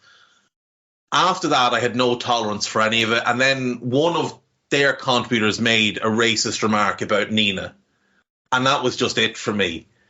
And I wanted nothing to do with any of them anymore. And then so I blocked them all, and then said dickhead who had made a racist comment about Nina made a homosexual slur towards me, which was both, incorrect and just scummy. And I remember I unblocked one of them and I DM'd him. I says, "Why is this guy on your channel? Like, tell me why he's part of what you're doing now." And he blocked me and wouldn't answer the question. And I just thought, right, well, that's it. Hands washed of you lot, because even if Trev ever does go back, I'm not listening to that shit, because that's just awful. Now, again, that contributor is no longer part of that group, and they have washed their hands of him. But they would make comments about us, never tagging us, never directly. It was sort of all backhanded. There was a lot of arse kissing to Taw from their side as well, which I thought was a little bit weird. Like, do your own thing or don't do it at all. Really weird. Really weird. That's what. But you know what? What was very interesting about it, though, was I'd be very much cut from the same cloth as yourself. You cross me, I might turn a blind eye initially, but you don't get a second chance, and I will fucking go through you, and I can do it verbally better than anyone. But be under no illusions that if you were standing beside me, I'd be very happy to do it physically as well. Yes, that's it. I don't take well to people being pricks, but I must admit, and this is, I think, important that we acknowledge this, the Gag's tactic throughout all of that shit, the examples you were mentioning there and others, has been dignified silence. Ignore it. Oh, 100%. And in the best advice of any adult that you ever heard when you were a kid, a hot-headed kid like I was, just ignore it now. Just ignore it. Don't rise to the bait. You should do that. It's incredibly powerful. It drives them fucking insane. It makes them double down on their efforts and then eventually give up. But of course, you have me and you wandering around going, what? What did you say? The mute feature is the best thing Twitter ever brought in, because I love the mute. The block is, if someone's like a completely horrible individual, I'll just block them. Or they're really thick and I just don't want to see their stuff. Even if they've never interacted with me and I see them say something stupid, I'll just block them so I don't see them again. But when you get those weird people that will just throw those little digs every so often, the mute is great. Or the little response and then the mute. So you just leave them screaming into oblivion, thinking that I'm seeing what they're saying. But Gags has always held himself really well. Because I know for certain there were times when comments were made directly about him and he just shook them off and didn't give them any attention. And I think that does infuriate. Oh, it does. Even more. And you're entirely right. You mentioned Eddie and Greg earlier on. like, they fit perfectly into the kind of culture of Anfield Index. Yeah. They're just the nicest people. Two incredibly sound men who are just good at what they do. And just really good at what they do. Yeah, it's made all the difference. Yeah. And, like, they're also people that care about others. So, like, I've seen Eddie, who's really even-keeled. I've seen him snap back at one or two people who've tried to pour shit on other people to do with Anfield Index, because Eddie doesn't suffer fools all that well, but he'll always stand up for what he thinks is right. But he's just him and Greg. They've just been these perfect kind of. The second phase of Anfield Index needed something new, and it was you coming in and then them coming on board. And I don't know if they came in before you did or whichever way it worked. But no, it was afterwards. Yeah, I was 27. July 2017 is the first Anfield Index podcast that I hosted. And before that, I was doing the Audibles. AI Audibles, yeah. The Audibles were great. They were absolutely brilliant. And I remember I was in Canada and you did an Audible of my article, which was much longer than the normal ones you did. And I remember making my missus listen to it. I'm like, here, let's listen to this. I remember thinking it was really cool. But, like, you coming on board and then the two lads coming in, it was the lift that Anfield Index needed, because it had sort of plateaued, and it wasn't that there was bad people involved or bad contributors. It because I kind of stepped away from it as well. And the main pod, sometimes Caelan would host, sometimes Mark would host, sometimes it wouldn't happen. And it had kind of lost its direction a little bit. And it just needed that sort of injection of new blood, new ideas, a new sort of leading voice, which is where you landed. The two boys who... I mean, Eddie, he listened to this, so this is not me blowing smoke up his arse. The guy is a genius. Like, he is... I've never seen anybody where something can happen that's a bad thing, and Eddie will immediately have 3 or 4 ideas to get it back on track. Like, he just has this amazing ability to counter things and get things working again the way he wants to. And the way, like, you'll have gotten a lot of the same kind of messages and conversations that I have with Eddie. Like, he's just always thinking about ways to improve Anfield Index and EPL Index and grow them. And what I love about David is my brain doesn't work like that. Right? No, mine doesn't either. Eddie starts going off on a run, and we'll be having a chat over and back, and I'm like, fucking hell! I wish I could. I can't conceive concepts in that way. I don't have that. I'm like a child wandering around without a frame of reference when we start doing this. Now, don't get me wrong. One of my best pals is a total, like, to use a Bart Simpson phrase, a business jerk. And I'm not lost in that world. I can fully comprehend it, but I cannot originate ideas in that way. Where I'm watching Eddie go, and I'm going, fuck, I totally agree with you. I go, Jesus, that's great. I'd never have thought of that. But now that you suggest it, I can see how wonderful a concept it is. 100%. You know? But, like, the thing with Eddie as well is, like, he's got a wife, he's got a kid, he's got multiple businesses. He's a very busy man. You text Eddie, he'll always find time to talk to you. So you know he wants to talk to you on 2.5 times time, though. It's just you can't do it. He wants everything sped up. But my missus is currently she went back into education a couple of years ago, and she's pursuing a business degree. And she's in her 3rd year, and she had to interview. One of the modules is entrepreneurship. So as part of an assignment, she had to interview an entrepreneur. And I was like, well, Eddie. I'll ask Eddie. Eddie is a very successful entrepreneur, and I thought I knew quite a bit about it. So I said to her, right, well, here's what I know of Eddie. Here's the couple of businesses, yada, yada.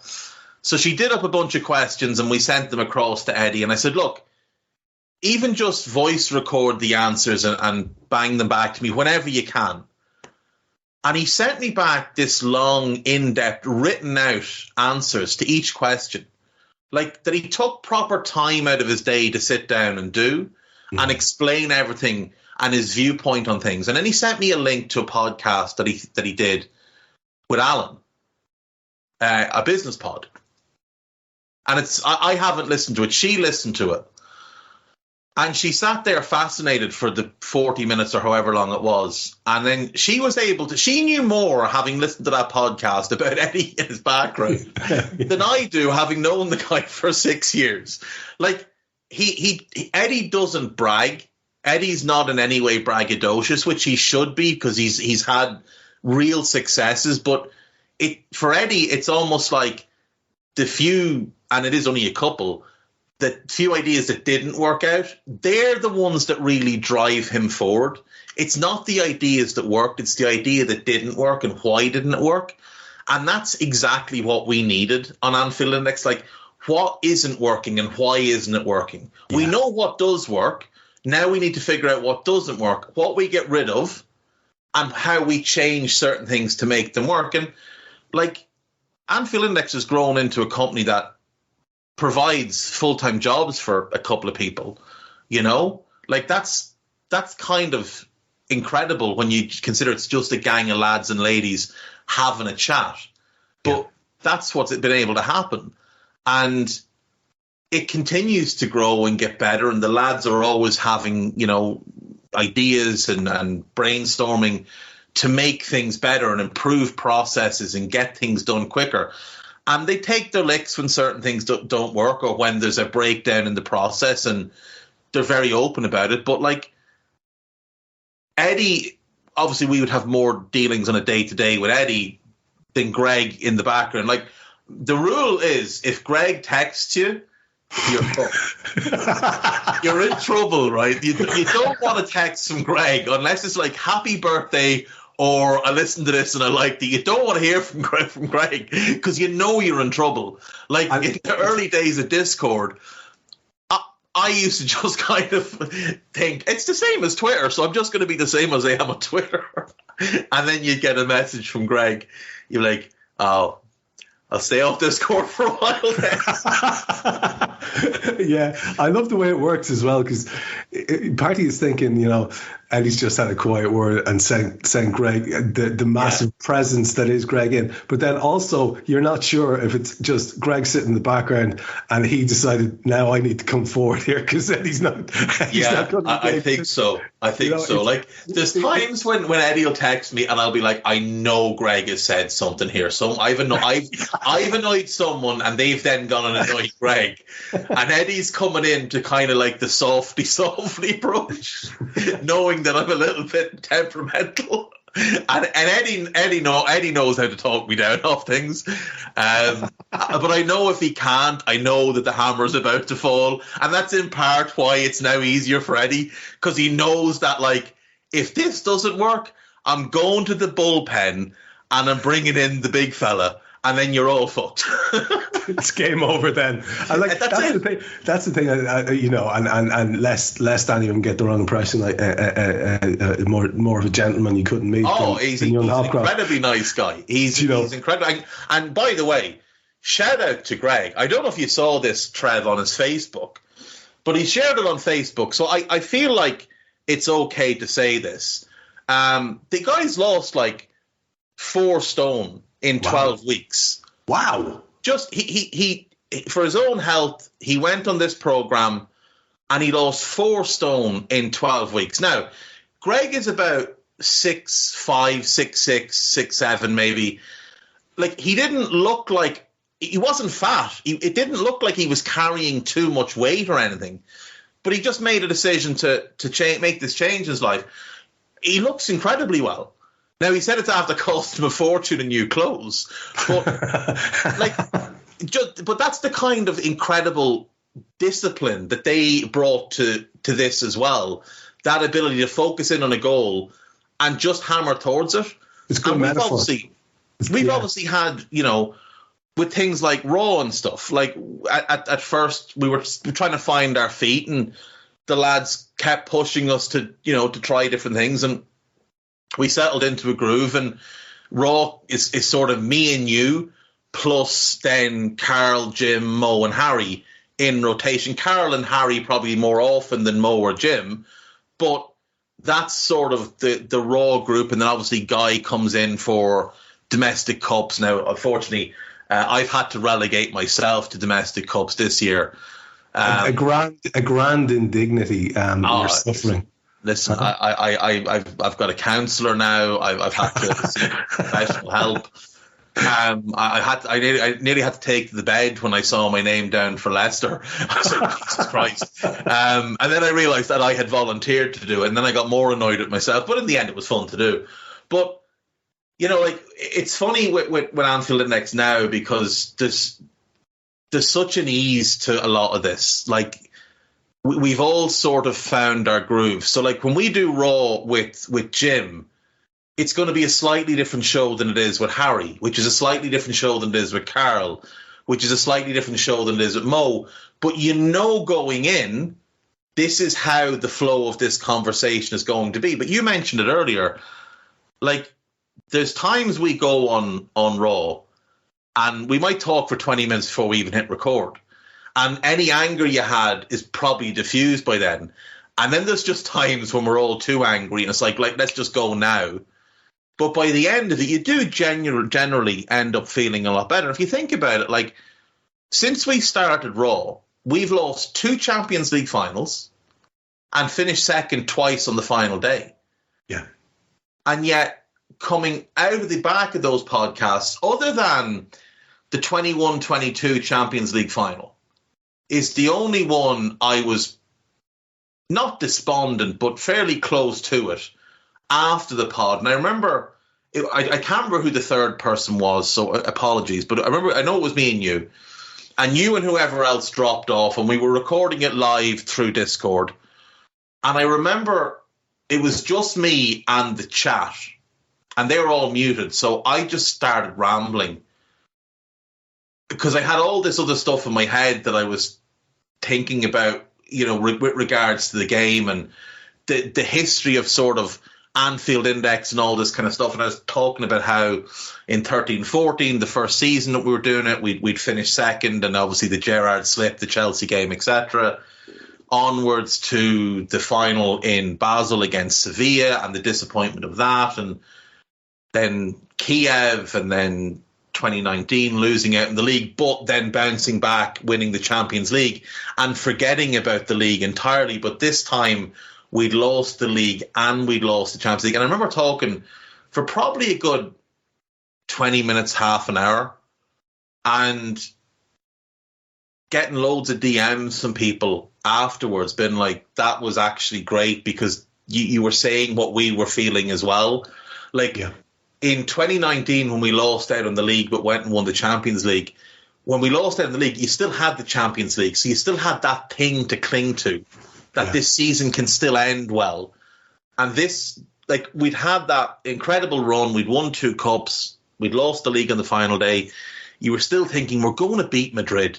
It's written that we're going to beat Madrid. And then we didn't. And it was sort of this, like, we had a great season, but it feels like we've had a shit season because in the last week we've lost the 2 biggest prizes. And it was basically just me trying to verbalise the thought process of working through all of that. And people said, like, that's exactly what I was thinking. And you were saying it, and I was like, that's exactly what I've been trying to work through myself.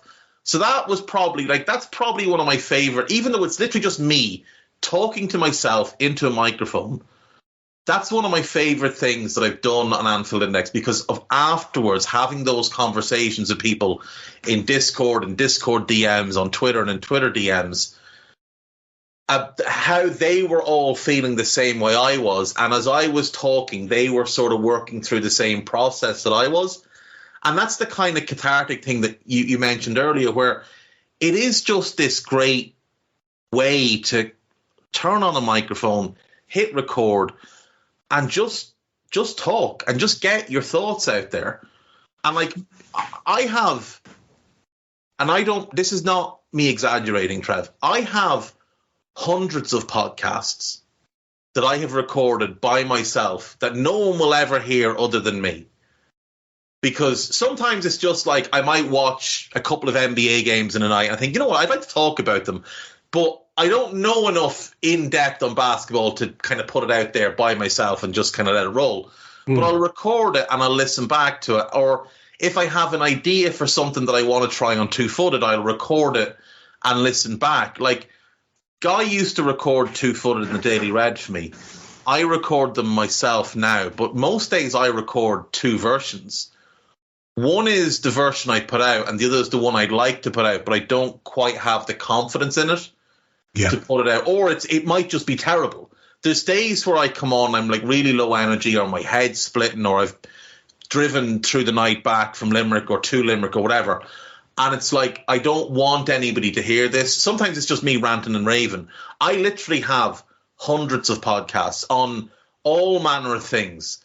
Sometimes it's just for practice. Like, if I feel like I'm not podcasting well, or like I have this lisp that I've got now because I had some dental work done and I've got like a gap. So I podcasted like non-stop for about 2 weeks to try and get rid of the lisp because it was quite noticeable initially. And now I feel like I've got a good handle on it, but I've got all these hours of me just talking shit. And it can sometimes be shit. Sometimes it's me describing what's in my office. Sometimes it's me reading a book. It's just nonsense, but it's just me. That's how I process things.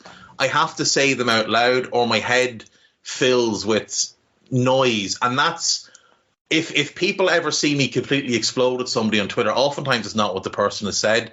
It's just the shit I'm going through, and they've said like the thing that triggers it.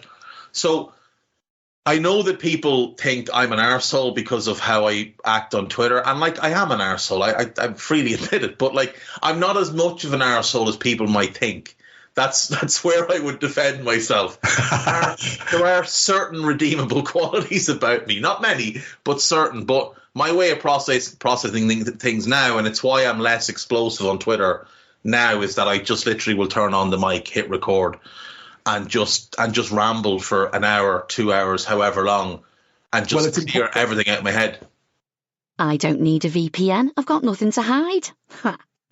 This is what I used to tell myself before I hooked up with LibertyShield.com. Not only is my home internet now fully encrypted, but I can now access all the websites I want, whenever I want, and do so from absolutely anywhere.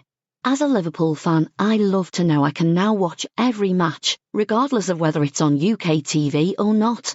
My Liberty Shield VPN makes sure nothing is blocked and guarantees me super fast streaming speed throughout that match. You can get connected right now with their software package, which includes a 48-hour no-obligation free trial and instant access to their apps for Apple, Android, Fire TV, PC, Mac, and Android TV. Or go a step further like I have and get one of their pre-configured VPN routers.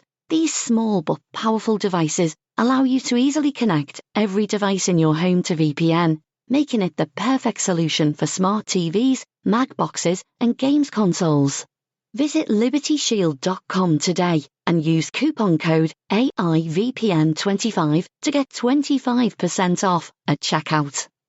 It's important that we pause there, because I need to say at this stage that I'm beyond discerning at this stage in my life about what I listen to. I swear to Christ, I really am, especially when it comes to football or fan media. I'm the anti-Eddie Gibbs. And what I listen to is I listen to your show, and I listen to you talking into a microphone in a room on your own about ideas that I'm interested in, and I follow your thought processes, and I agree and disagree and smile and scratch my head, and it's something that keeps me involved with what is going on with the current news cycle, with the latest events to do with the club, with football in general.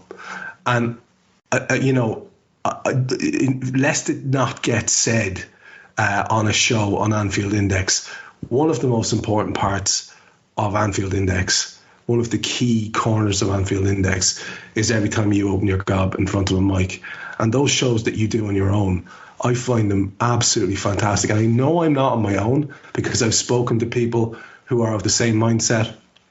And you know that when I'm saying that, it's not coming from a place of like an acolyte, and it's certainly not coming from a place of me wanting to butter you up on the microphone. It's just quite simply a fact. it's really, really, really entertaining and insightful, and it has that sort of feeling of tethering you to what's going on as you're trying to work out the stories live, and you're not afraid of a little bit of dead air time. Like, for me, the catchphrase of your show is, "What's this?" as you're scrolling through a paragraph trying to find out what nonsense whatever contributor to whatever product is actually working their way through. And man, I just feel like I just want on the record, those shows are absolutely bloody fantastic, and a huge part, possibly, in fact, I think I've said it to you, if I'm being honest, the only part of my media intake that is football and sports related, and it's a tribute to you. And as we finish and push ourselves towards a wrap up here, because I want to let you get back to your Saturday afternoon, we've sort of talked about the evolution, we've talked about a bit of the progress. We've also acknowledged that we're in a setup now where we feel like it's pretty healthy. We've got a great group of people. The structure's good.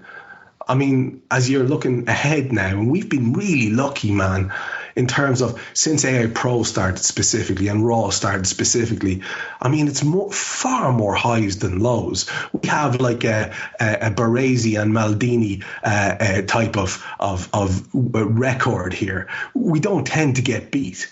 You know, I saw something there. I think those boys played was it 180 games together, lost 20 something. Yeah. We don't get beat. It's been great, and I feel, just to tie it into what's going on with the club at the moment, I'm kind of optimistic about where we can go over the next while with the channel and with the club. It feels like there might be a new era or a new iteration of the current era where we could get back to maybe talking on a few finals, on a few final days about actual trophies. It does, doesn't it? Like, I mean, we have been really lucky. Our starting of AI Pro almost coincided with Virgil arriving at the club. Yeah. One of the first roles we did was Virgil's debut, and against Everton. I think we'd done maybe 1 or 2 or 3 before that. Or you guys might have done a couple. I had come back from Canada. I think you'd been going for about a month when I got involved. But like, it does feel like we're getting back to that again after what was quite a horrible season last year. And like, we'd had shit seasons before. Like, we have lived through some dreadful football.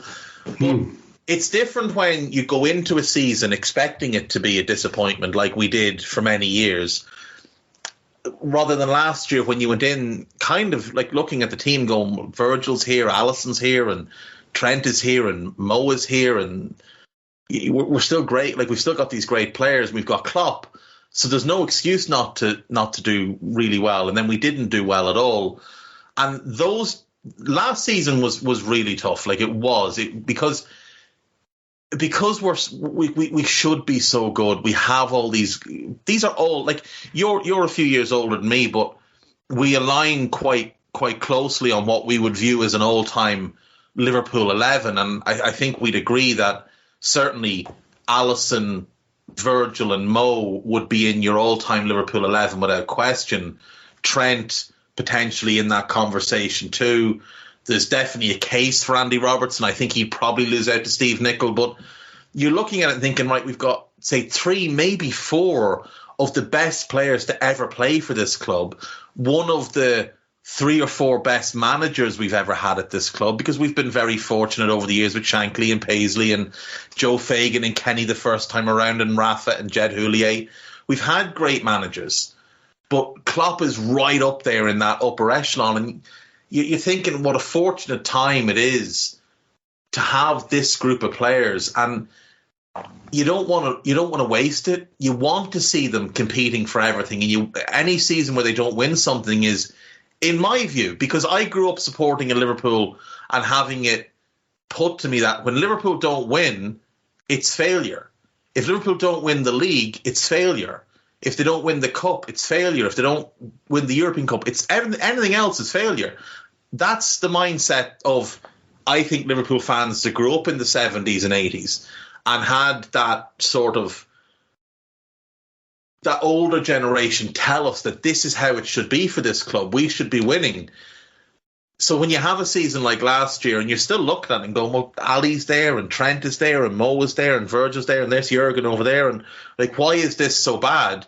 That's just, it's tough to take. It's not tough to take when you've got Roy Hodgson in charge and Paul Konchesky and Christian Poulsen and Jovanovic and Joe Cole. That's the season you go into thinking this is going to be desperate. And you can almost enjoy how bad it is. You know, like when Suarez left 14-15, I remember thinking this is not going to be good. We've wasted the money. We're not going to be good, but we'll at least have a bit of fun with it. And even though we didn't have a good season, there was still really fun moments through that season. Last season, there just wasn't. It was just one slog after another. But now we go into this new season, and it started well. You know, we're going well on all fronts, and we've got these really exciting new players like Dominic and Alexis and Gravenberch, and it feels like it is the early iteration of a new Liverpool under Klopp, you know, with Darwin and Diaz and Gakpo and players that weren't involved in the last team, and Ibu, obviously, in year 3. It does feel like you can be really excited by what the next couple of years will hold. And the thing with Anfield Index is, We've done both. In 10 years, we've had the really high 13-14 Luis Suarez-inspired season, which obviously we fell short, but we still loved it till the end because we never thought we'd challenge for the title that year. Like, we just got swept along with this mad Uruguayan, this wonderful little Brazilian, and Sturridge and Sterling as this incredible attacking force. The last great run of Steven Gerrard's career, that 11-12 game run in that quarterback role, a defence that you could drive buses through, and none of them had touched them because they were all over the place. But you could enjoy it. 14-15, there was you weren't expecting much, so you could enjoy it. 15-16, obviously the beginning of Klopp, you start to get excited, and then that kind of builds. 16-17, can we get Champions League? We did. Great season. 17-18, how well can we do? Salah has this incredible year. Virgil arrives mid-season. We get to a European Cup final. You weren't overly devastated after that European Cup final because you didn't think beginning the year that we'd get there. It was kind of like that 13-14 season. Then we win the European Cup. Then we ramp our way to the league, just blowing everybody out of the way. 2021 was devastating because of the injuries, but we could still enjoy it because of that great late season run when it seemed like our season was doomed. We had that late season run and got top 4, and we remembered the podcast after Alisson scored. Like, we're all on Skype ready to go, fuming, and then Ali scores, and the podcast is pure joy because we've just seen our goalkeeper score a goal to save a draw. We went to Old Trafford then and beat them with no defenders and them having postponed the game and rested players to be at full strength to try and end our season. Like, you had that incredible moments in that year. 2021, you have that incredible, what an incredible campaign from that group of players. It fell short in the end of the big two, but still far more ups than downs. Last season's the first season of Anfield Index where we were like, we're going to do well this year, and then we were terrible. And it was a tough year to get through podcast wise. And I know that sounds dramatic, but it's not, because it's raw, because it's literally your emotions after the game. It's not the next day or 2 days later. You haven't had time to reflect. And that's also another place where you and I align. I think it does wind some people up the wrong way. I'll never apologise for it. Is that the reason why we're annoyed about that and like, oh, the Reds are only second or only third, is because you and I, the one thing that we actually completely have always seen eye to eye on is that our concept of success is different to an awful lot of people's. Yeah. Our concept of success is winning the fucking trophies. And yes, you can enjoy the moments, but you only enjoy the moments when the season's a write-off, as you acknowledged earlier on, or the season is over and you've won something. In between, it's kind of fucking torture. It's the Roy Keane school of approach. Yeah. with a bit of a relaxed Roy Keane attitude. I suppose you and I are very, very, very polar opposites of the day out merchants. And I think, the world is big enough to embrace all types. It's just when I see them being sanctimonious, it fucks me off to high heaven. I don't want to be told by some lad that he had great crack and had a few pints with his mates. I don't give a shit, man. I'm delighted for you. But that's got nothing to do with this conversation. I'm here because I want to see my team win a trophy. And unless they're doing that, I think that's where that's where sometimes an awful lot of people perhaps who have maybe listened to Raw and perhaps found it not to their taste, I'd say that's where it comes from, because that's where me and you as the two ever presents on the show, that's where our standard lies. Am I right in that? Oh, 100%. 100%. You know what winds me up even more than the day out merchants is the day out merchants who don't actually go on the day out. They just fucking enjoy it, lads. Who they're in the same boat as us. They're not there, and yet they're not there to fucking enjoy it. What are you enjoying? You're sitting on your couch watching us lose. What is there to enjoy about that? Unless you've got those are what my uncle would call low expectation motherfuckers. Yeah, but you're right. But now you start to look ahead. We've got a channel that's really, I think, really, really humming along very, very well in terms of, I'll if I listen to the Positivity lads, even though I don't agree with 90% of what they might say, and sometimes I do, but even if I don't, I know that when they're talking, they're A, well prepared, and B, speaking from a position of honesty. And if you're going to give an alternative view to mine, as long as you're being honest that that's your actual opinion, and not just something you're saying to be a little bit contrarian, great. I will fully respect what you have to say, even if I don't agree with it. If I think you're being a bullshitter and you're just saying that because you want to fit in with others, or that you think that's the popular view or whatever, that's where I don't want anything to do with you. And I don't think we have anyone like that on Anfield Index. I don't think we have anyone that just says things because they think, well, this is what the popular view will be. I think we've got a bunch of independent thinkers who really want to get their own educated opinion. People think I'm opinionated. Simon Brundish might be the single most polarizing person on Twitter. He'll tell you that himself, though. But and at the end of the day, when you're having a chat with Si 1-to-1, you realise the truth of what you're saying, that we actually have an Anfield Index, whether it's official or not. There is an apparent dickhead test here too. People are sound. Do you know what I mean? They are. I know that I can have a row with Brundish on Twitter publicly, and I could do a podcast with him 20 minutes later, and it'd be fine. Because we'd have a 2-minute conversation. I'd tell him why he's wrong. He'd tell me why I'm wrong. We'd never come to an agreement. But then we just get on with it because his opinion is his and mine is mine, and they don't have to line up. Not everything has to be the same. We don't all have to say the same things, whether it's us or Thaw or the Trippers or whoever. We can all say different things, and we can all be right in our own ways. That's the beauty of all of this. And I want to make it clear, I don't hold any grudges against. There's a couple of people that are not involved anymore and one that is, that I will never have any time for or tolerance with the Trippers. But there's a couple of lads there who are decent lads, and I wish them all the best in whatever they're doing. I don't listen because I don't have time, but I wish them all the best at what they're doing, and I hope it's a success for them. But they have their niche. We have ours. Thaw has theirs. And again, I don't hold any grudges or dislike for any of them. Away witches, do what it is you're doing. Gareth Roberts and Paul Cope are doing their thing now with This Is Anfield. And I've watched one or two of them on YouTube, and they're very good. And I wish them all the best. I wish Sam Maguire and the crew at Anfield Watch all the best with their written content and stuff.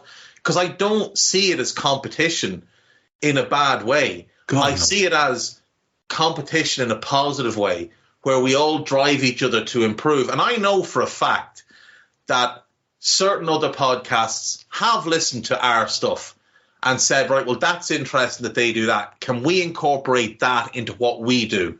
because that might be something that improves us. And I'm sure people have done the same that contribute to Anfield Index. They've listened to other things. They've thought, that works, we'll try that. The difference is, I think we always have given credit for where we've heard stuff and borrowed stuff from, unlike when everybody ripped off our transfer committee pod and then tried to claim it as their own. Not that I hold a grudge on that one, but, you know. But, like, you know, that type of thing. Like, we came up with the idea of the transfer committee pod, which was relevant at the time because Liverpool had a transfer committee, which was talked about endlessly. And we came up with that idea, put it together, put it out. And then everybody else started doing it. And you know what? Great. We don't own a concept. Have at it. But don't turn around 2 years later and try and say it was your idea, not ours. Like, if you want to take it and not give credit, that's okay. But don't then try and get credit back because of an idea that you stole. But, like, those type of things, the Under Pressure lads, the Minefield lads, you with AI Audible in the early days, like, those type of innovative ideas are what I think stand Anfield Index above the rest, because no one else has a group of lads like the Under Pressure boys. No one else has one of, and I mean this sincerely, one of the best sports scientists in the entire fucking world, like Cy Brundish. Like, he is best in class in his field. He should be working for what, I know he does work for Derby County, but he could and should be working for Liverpool, United, Arsenal, City, Chelsea, Newcastle. Like, he's that level. But because he's got other commitments, he's got his own business, he's got his family, he's got kids that are school age, he wants to do something where he can incorporate all of that and you know, be in his region where he lives. So he works with Derby. Like, he could work for anybody. And the funny thing is, Simon could be exactly who he was, who he is. And if he worked for Arsenal, all the people that try and argue with him about things he knows far more about than they do would never say a word because, oh, well, he works for Arsenal, so maybe he must know. There's this weird thing people have where if somebody does a certain thing in their life, they have respect for them. But if they do the exact same thing, but maybe for a group or an organization that they're not as familiar with, they don't have. It's weird. Like, but we have all these great personalities like Alan and Andrew and yourself and like Jan Molby. Like, of all the pundits, all the ex-player pundits, most of them, they're fucking voices that go through your head. They don't know. Like, a lot of them are either not very intelligent. Like Gabby Agbonlahor, you look at him and you think there's not a single thought rattling around in your head. You're a bimbo. And he talks with this authority on things, and he's just wrong about everything. Danny Mills, wrong about everything. Danny Murphy, Robbie Savage. These are lads who had good careers, but you listen to them talk about football, you think, you don't actually have a fucking breeze what you're talking about. Then there's others like Roy Keane, who say the thing that's not the popular thing, but he clearly knows what he's talking about. Like, Roy Keane clearly knows what he's talking about. Whether he's for everybody or not is a different case. But you get all these ex-pros, and they vary from, you know, bad to tolerable. And then there's a couple who are good. And then there's Jan, who is just on a completely different level. 100%. He's so much better. How have Sky not gone to him? And I know we don't want them to because we want him with us. But, like, how have Sky not gone to Jan and people like Jan? Like, thinking footballers. When Jan played the game, you could sense he was so far ahead of everybody else in his head that he saw the game in such a unique way. And he's brought that into his punditry. Like, I listen to Paul Scholes, and when he speaks about the game, I think he's very insightful. The issue with him is Paul Scholes doesn't have much of a personality. Like, he's very withdrawn. He's quite humble and shy and in no way braggadocious. Jan is humble, but he's a bit more outgoingly confident. Paul Scholes, you look at him and you think, if I went up and told you to give me your lunch money, you'd probably give it to me. Do you know what I mean? Like, he's a bit of a wet blanket. He's like Michael Owen, except he actually knows what he's talking about. Yeah. But, like, thinking footballers like them, they can analyse the game, because when they were playing, they were analysing what was going on around them. Robbie Savage never took a half second to analyse anything. Robbie Savage was see ball, get the ball, then figure it out. Yeah. Jan was, there's the ball, I'm going to go there and the ball will meet me, and as soon as I have it, I have that passing option, this passing option, or I've got this left back who I shouldn't be able to see, but I know he's there, and I'm going to flick a pass out to him on the overlap, and people are going to go, how the fuck did he know he was there? Because they had that picture, and Jan still has that picture in his head of the pitch and where players are and how they move. And that's it doesn't even translate necessarily with all players like that. But like at the start of our last show, I was doing an intro and I said blah blah blah, recent game against Nottingham Forest, blah blah blah blah blah, and teed him up. And he started with a sentence or two, and he said, "And listen, by the way, it was Luton, not Forest," and that would be item number one, which shows he's listening. It could be item number one that shows that he's just scoring a point. But no, he went on then to say, it's actually, he went on to put it in context. Sometimes I often find it's easy, when you're listening, you can pick up on these things, but when you're doing the actual, putting a point across, sometimes you miss the thing you're trying to get across.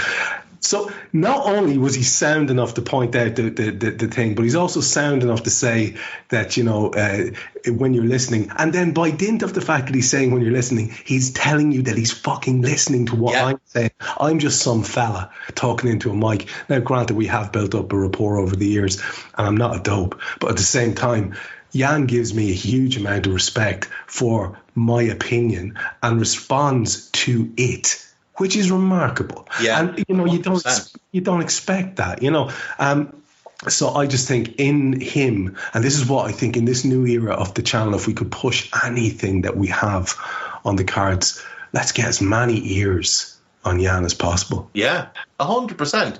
But you're right, and he's right. Well, it was him that said it. Like, when you're talking, especially if you've got like a bit of a monologue part, and you're thinking of how to flow from one part to the next, you can often just drop a word somewhere. Or like for me, for example, if I'm talking about the bottom of the Premier League, like just as an example, because Everton with the points deduction, if I'm talking about how that affects them and the effect it has on the league, and I'm thinking through the teams that are affected down there, like your Burnleys, Sheffield United, Luton, Bournemouth, whoever, oftentimes I'll say Sheffield Wednesday rather than Sheffield United, and I won't pick up on it because I'm already on to the next thought as my mouth is catching up with the last thought, which is the same thing that's happened to you there.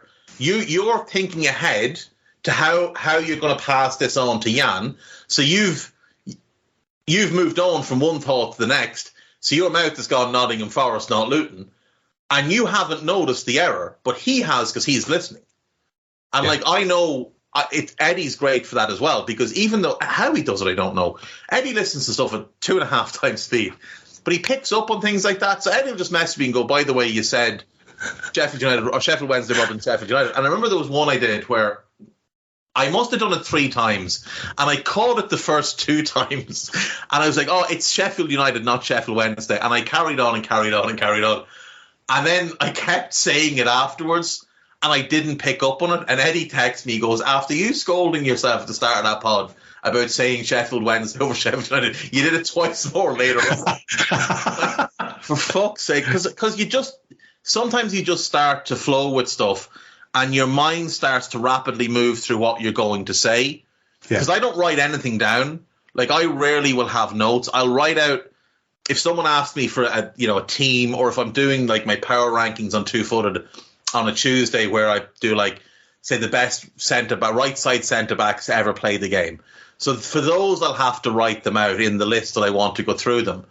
But other than that, I don't really write anything down. I don't do a whole lot of prep for a lot of stuff. I'll just rather go on and talk. But, so I'm often trying to filter different thoughts into coherent sentences, and sometimes it just doesn't work for me. Like, sometimes it doesn't. It doesn't work at all. Let me tell you, there are that many lost podcasts with me screaming, "For fuck's sake!" Well, if you if you could hear the outtakes from the great stories, so I'm really, let's just say, like the first line, it was the best of times, it was the worst of times, for fuck's sake, or I sneeze or whatever. And there was all these outtakes of me cursing like a trooper in the middle of these classic literature pieces. That's what happens, it's never going to be perfect. And so when I do get people that will say, you'll often get, because we're a fan media channel, okay? We record this in our own homes, and then you've got Guy and Nina who'll do the editing work, but they're not doing it in some fancy radio studio with all the bells and whistles. We're not in studios doing this with the bells and whistles. So sometimes the sound might be a little bit off. Sometimes there's an edit that's missed because we didn't note it. So we didn't send it on to Guy or Nina.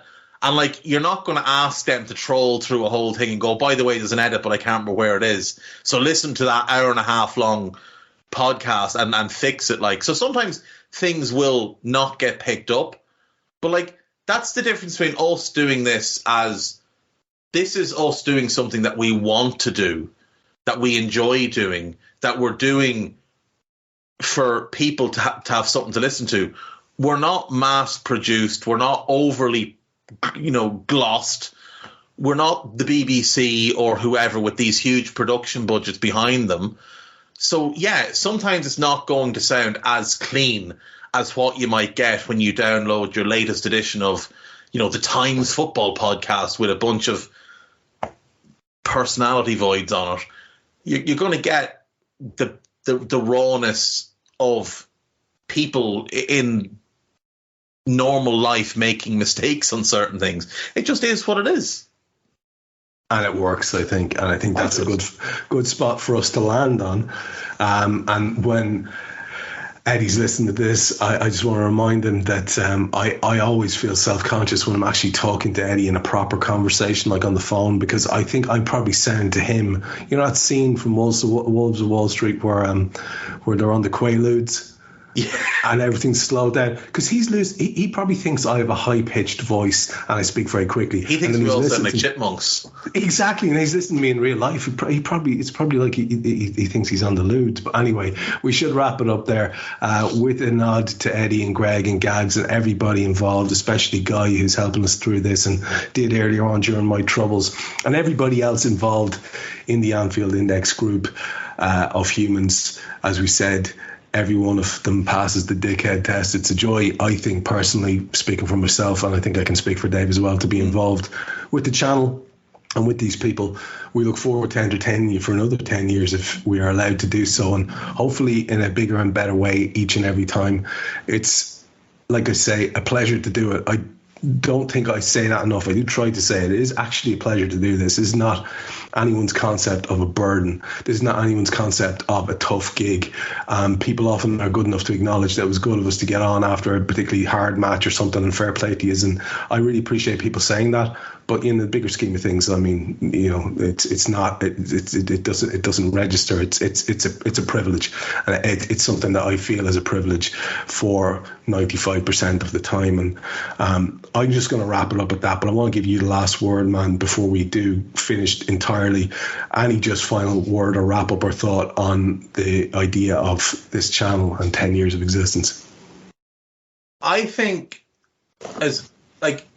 if we can connect with any single person and give them something to listen to, something they enjoy, maybe something that might get them through a tough time because they can just forget about everything else and just listen to us talk immense amounts of shite.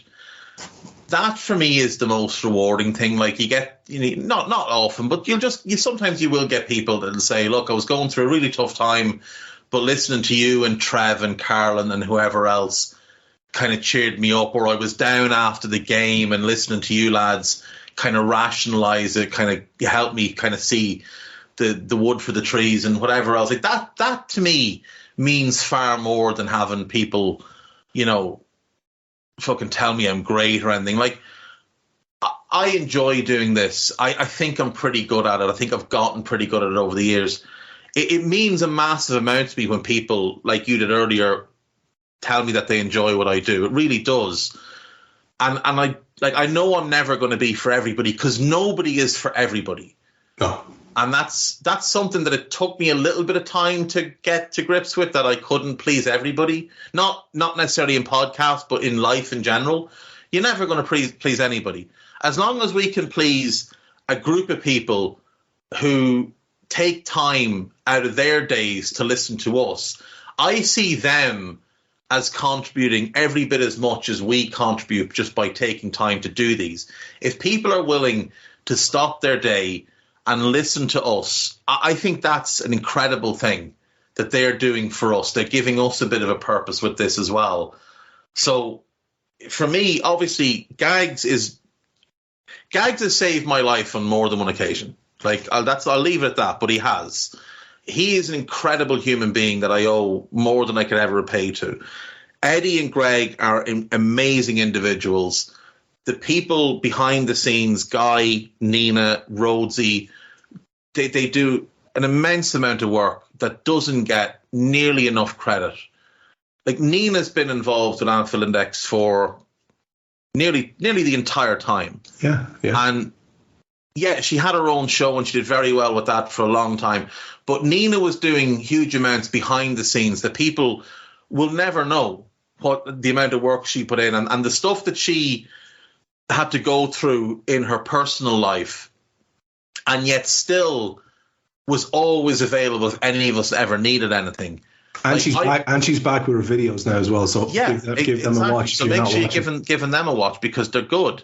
Like, I know for a fact that if I message Guy, be it 9 o'clock in the morning or 9 o'clock at night, and say, look, have you got an hour to record something with me? Guy will just say, yeah.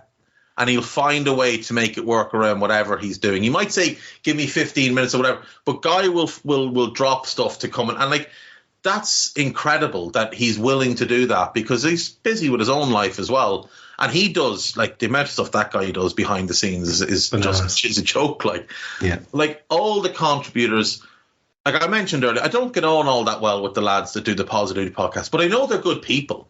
Like, I know they're fundamentally good people. And I know if I met them in person, we would coexist. We might not be best friends. We might not fucking hug and dance around the place and be kumbaya, but fundamentally they're good people. So I know that. And I know that there's nobody, like you mentioned it earlier, like the no dickhead test. We kind of coined that term here on Anfield Index for what Klopp was doing, and it has become part of the popular vernacular about Liverpool. But Gags, I assume after he brought me on board, Gags had a no more dickhead policy. So I was like, I've got my dickhead, no more of them coming through the door. Totally, like, dickhead. But it's amazing. And like, there's people, the most important people though are the people that listen. The people that will never come on a podcast but will listen, because otherwise we'd just be a group of lads doing this and nobody would ever hear it. We'd basically be like an Everton fan at that point. And then no one wants to hear that kind of stuff. But like, they're the most important people. They're the people that have driven this. Those people that take that time to listen to us, to drop in a tweet and say, like this, didn't like that, yada, whatever it is. As if you're listening and you've contributed in that way, purely by listening, like, you're as big a part of this adventure as anything else has been. So it's those people. It's the people that are like, there's people that are listening to me talking drivel in this horrible, scummy Navan accent for 10 years. And to all of you, I apologize. I've tried to change my accent. It won't work. It's the fault of my parents. I tell them on a regular basis, why couldn't you have moved to the countryside when I was younger so I could have got a different accent? But they didn't. So I apologize to all of you. I thank everybody that's ever listened, that's ever sent me feedback, positive, constructive, whatever. And everybody who's ever been on a podcast with me, because, like, there's so many people, like, we've forgotten so many people here as well that I don't take a moment to thank. But there's too many over the years. Like Steve Gennaro, I do just want to say that guy helped me hugely in terms of gaining the confidence to do podcasts and stuff by myself or with, in a 2-man show. Because before, like doing the early Anfield Index, you do an hour, you're 1 of 4. Overall, you might talk 15 to 20 minutes. When you do an hour by yourself, you do an hour. When you do an hour with 2 people, you might do 35 minutes just of you talking. Gennaro was incredibly important to me early on with Happy Hour, letting me kind of find my own voice, my own pitch, my own balance on things, letting me rant and rave at him repeatedly over certain things that didn't need to be ranted and raved over, but he was happy enough to be that straight man to this unhinged lunatic that was shouting at him. And he did it all with a smile. And then when me and my missus moved to Canada, that guy went above and beyond for us. And he's just, like with Gags, he's one of the nicest, most genuine people you'll ever meet. Michael von Herf is another one who's always been a great sounding board for things, especially if I ever venture outside of my lane. Michael has always been very good at kind of guiding me back into it. So huge appreciation for him. And yeah, like I said, it's been 10 years and I wouldn't change a bit of it. Like, it's been amazing. And like, hopefully this continues to go for another 10 years. And we're on here doing 20 years on Anfield Index, because for an enterprise that was basically a kind of half an idea to have become what it's become, and like again, shout out John Ritchie, none of this exists without you. It's just incredible, and what a great group of lads. An absolutely tremendous set of lads and ladies, and a joy to be part of it, I have to say. Listen to Dave there, just to acknowledge, this was never meant to be some sort of compendium of acknowledgements. If you came up in the course of the conversation, you came up in the course of the conversation. If you didn't, it doesn't mean we think any less of you. If you haven't noticed, we do tend to ramble, Dave and I. It is the definition of our podcast relationship. That's what we do. So if you didn't come up, it doesn't mean that we're not thinking of you. We haven't acknowledged you in the past. We absolutely just wanted to mark the occasion, have a chat, and we do no preparation for these things because they're far more natural when we don't. As a result, we ended up with 2 frickin' hours, Dave, of a chat. Or 45 minutes if you're ready. Or 45 minutes if you're Eddie Gibbs. He'd be furious though, because that's normally 3 podcasts that he get in that time. I know. We've absolutely destroyed the schedule now for the day, and consider that a bit of mischief making on our part. But we will wrap it up there. From Dave Hendrick, from myself, Trev Downey, from producer Guy Drinkle, who's helped us put this one together. This was the Anfield Index Podcast 373 after 10 years. Exactly, if you don't mind. It's going to be out on the anniversary. You've got to love that. If you're a fan of any of the shows, if you're a listener, we thank you immensely. If you're a contributor in any way, shape or form, in a financial way, we thank you even more. But just by listening, you do a lot. And if you could pass on the good word about the show that you like and get us a couple more listeners, then you're doing even more. And that would be a tremendous payment in kind, value for value, whatever way you want to look at it. We would appreciate that immensely. So again, from myself, from Dave, this is the Anfield Index Podcast. It's been a decade. It's been emotional. We'll talk to you soon. We hope you enjoyed listening to this Anfield Index show. Please be sure to subscribe to our channel so future podcasts find their way to your device automatically. There's nothing quite like fan engagement, and we'd love to know what you think of anything discussed on this show. The best way to get in touch is over on our free Discord community, where both podcasters and listeners debate the hottest LFC topics 24/7. Sign up free now at AnfieldIndex.com/Discord. You won't regret it. You can also follow us on Twitter at Anfield Index and find us on Facebook by searching for Anfield Index. Oh, and before you go, we'd love it if you could leave us a 5-star review on your favourite podcast app. It only takes a couple of seconds, and it means the world to the people who create these free shows. Sports Social Podcast Network.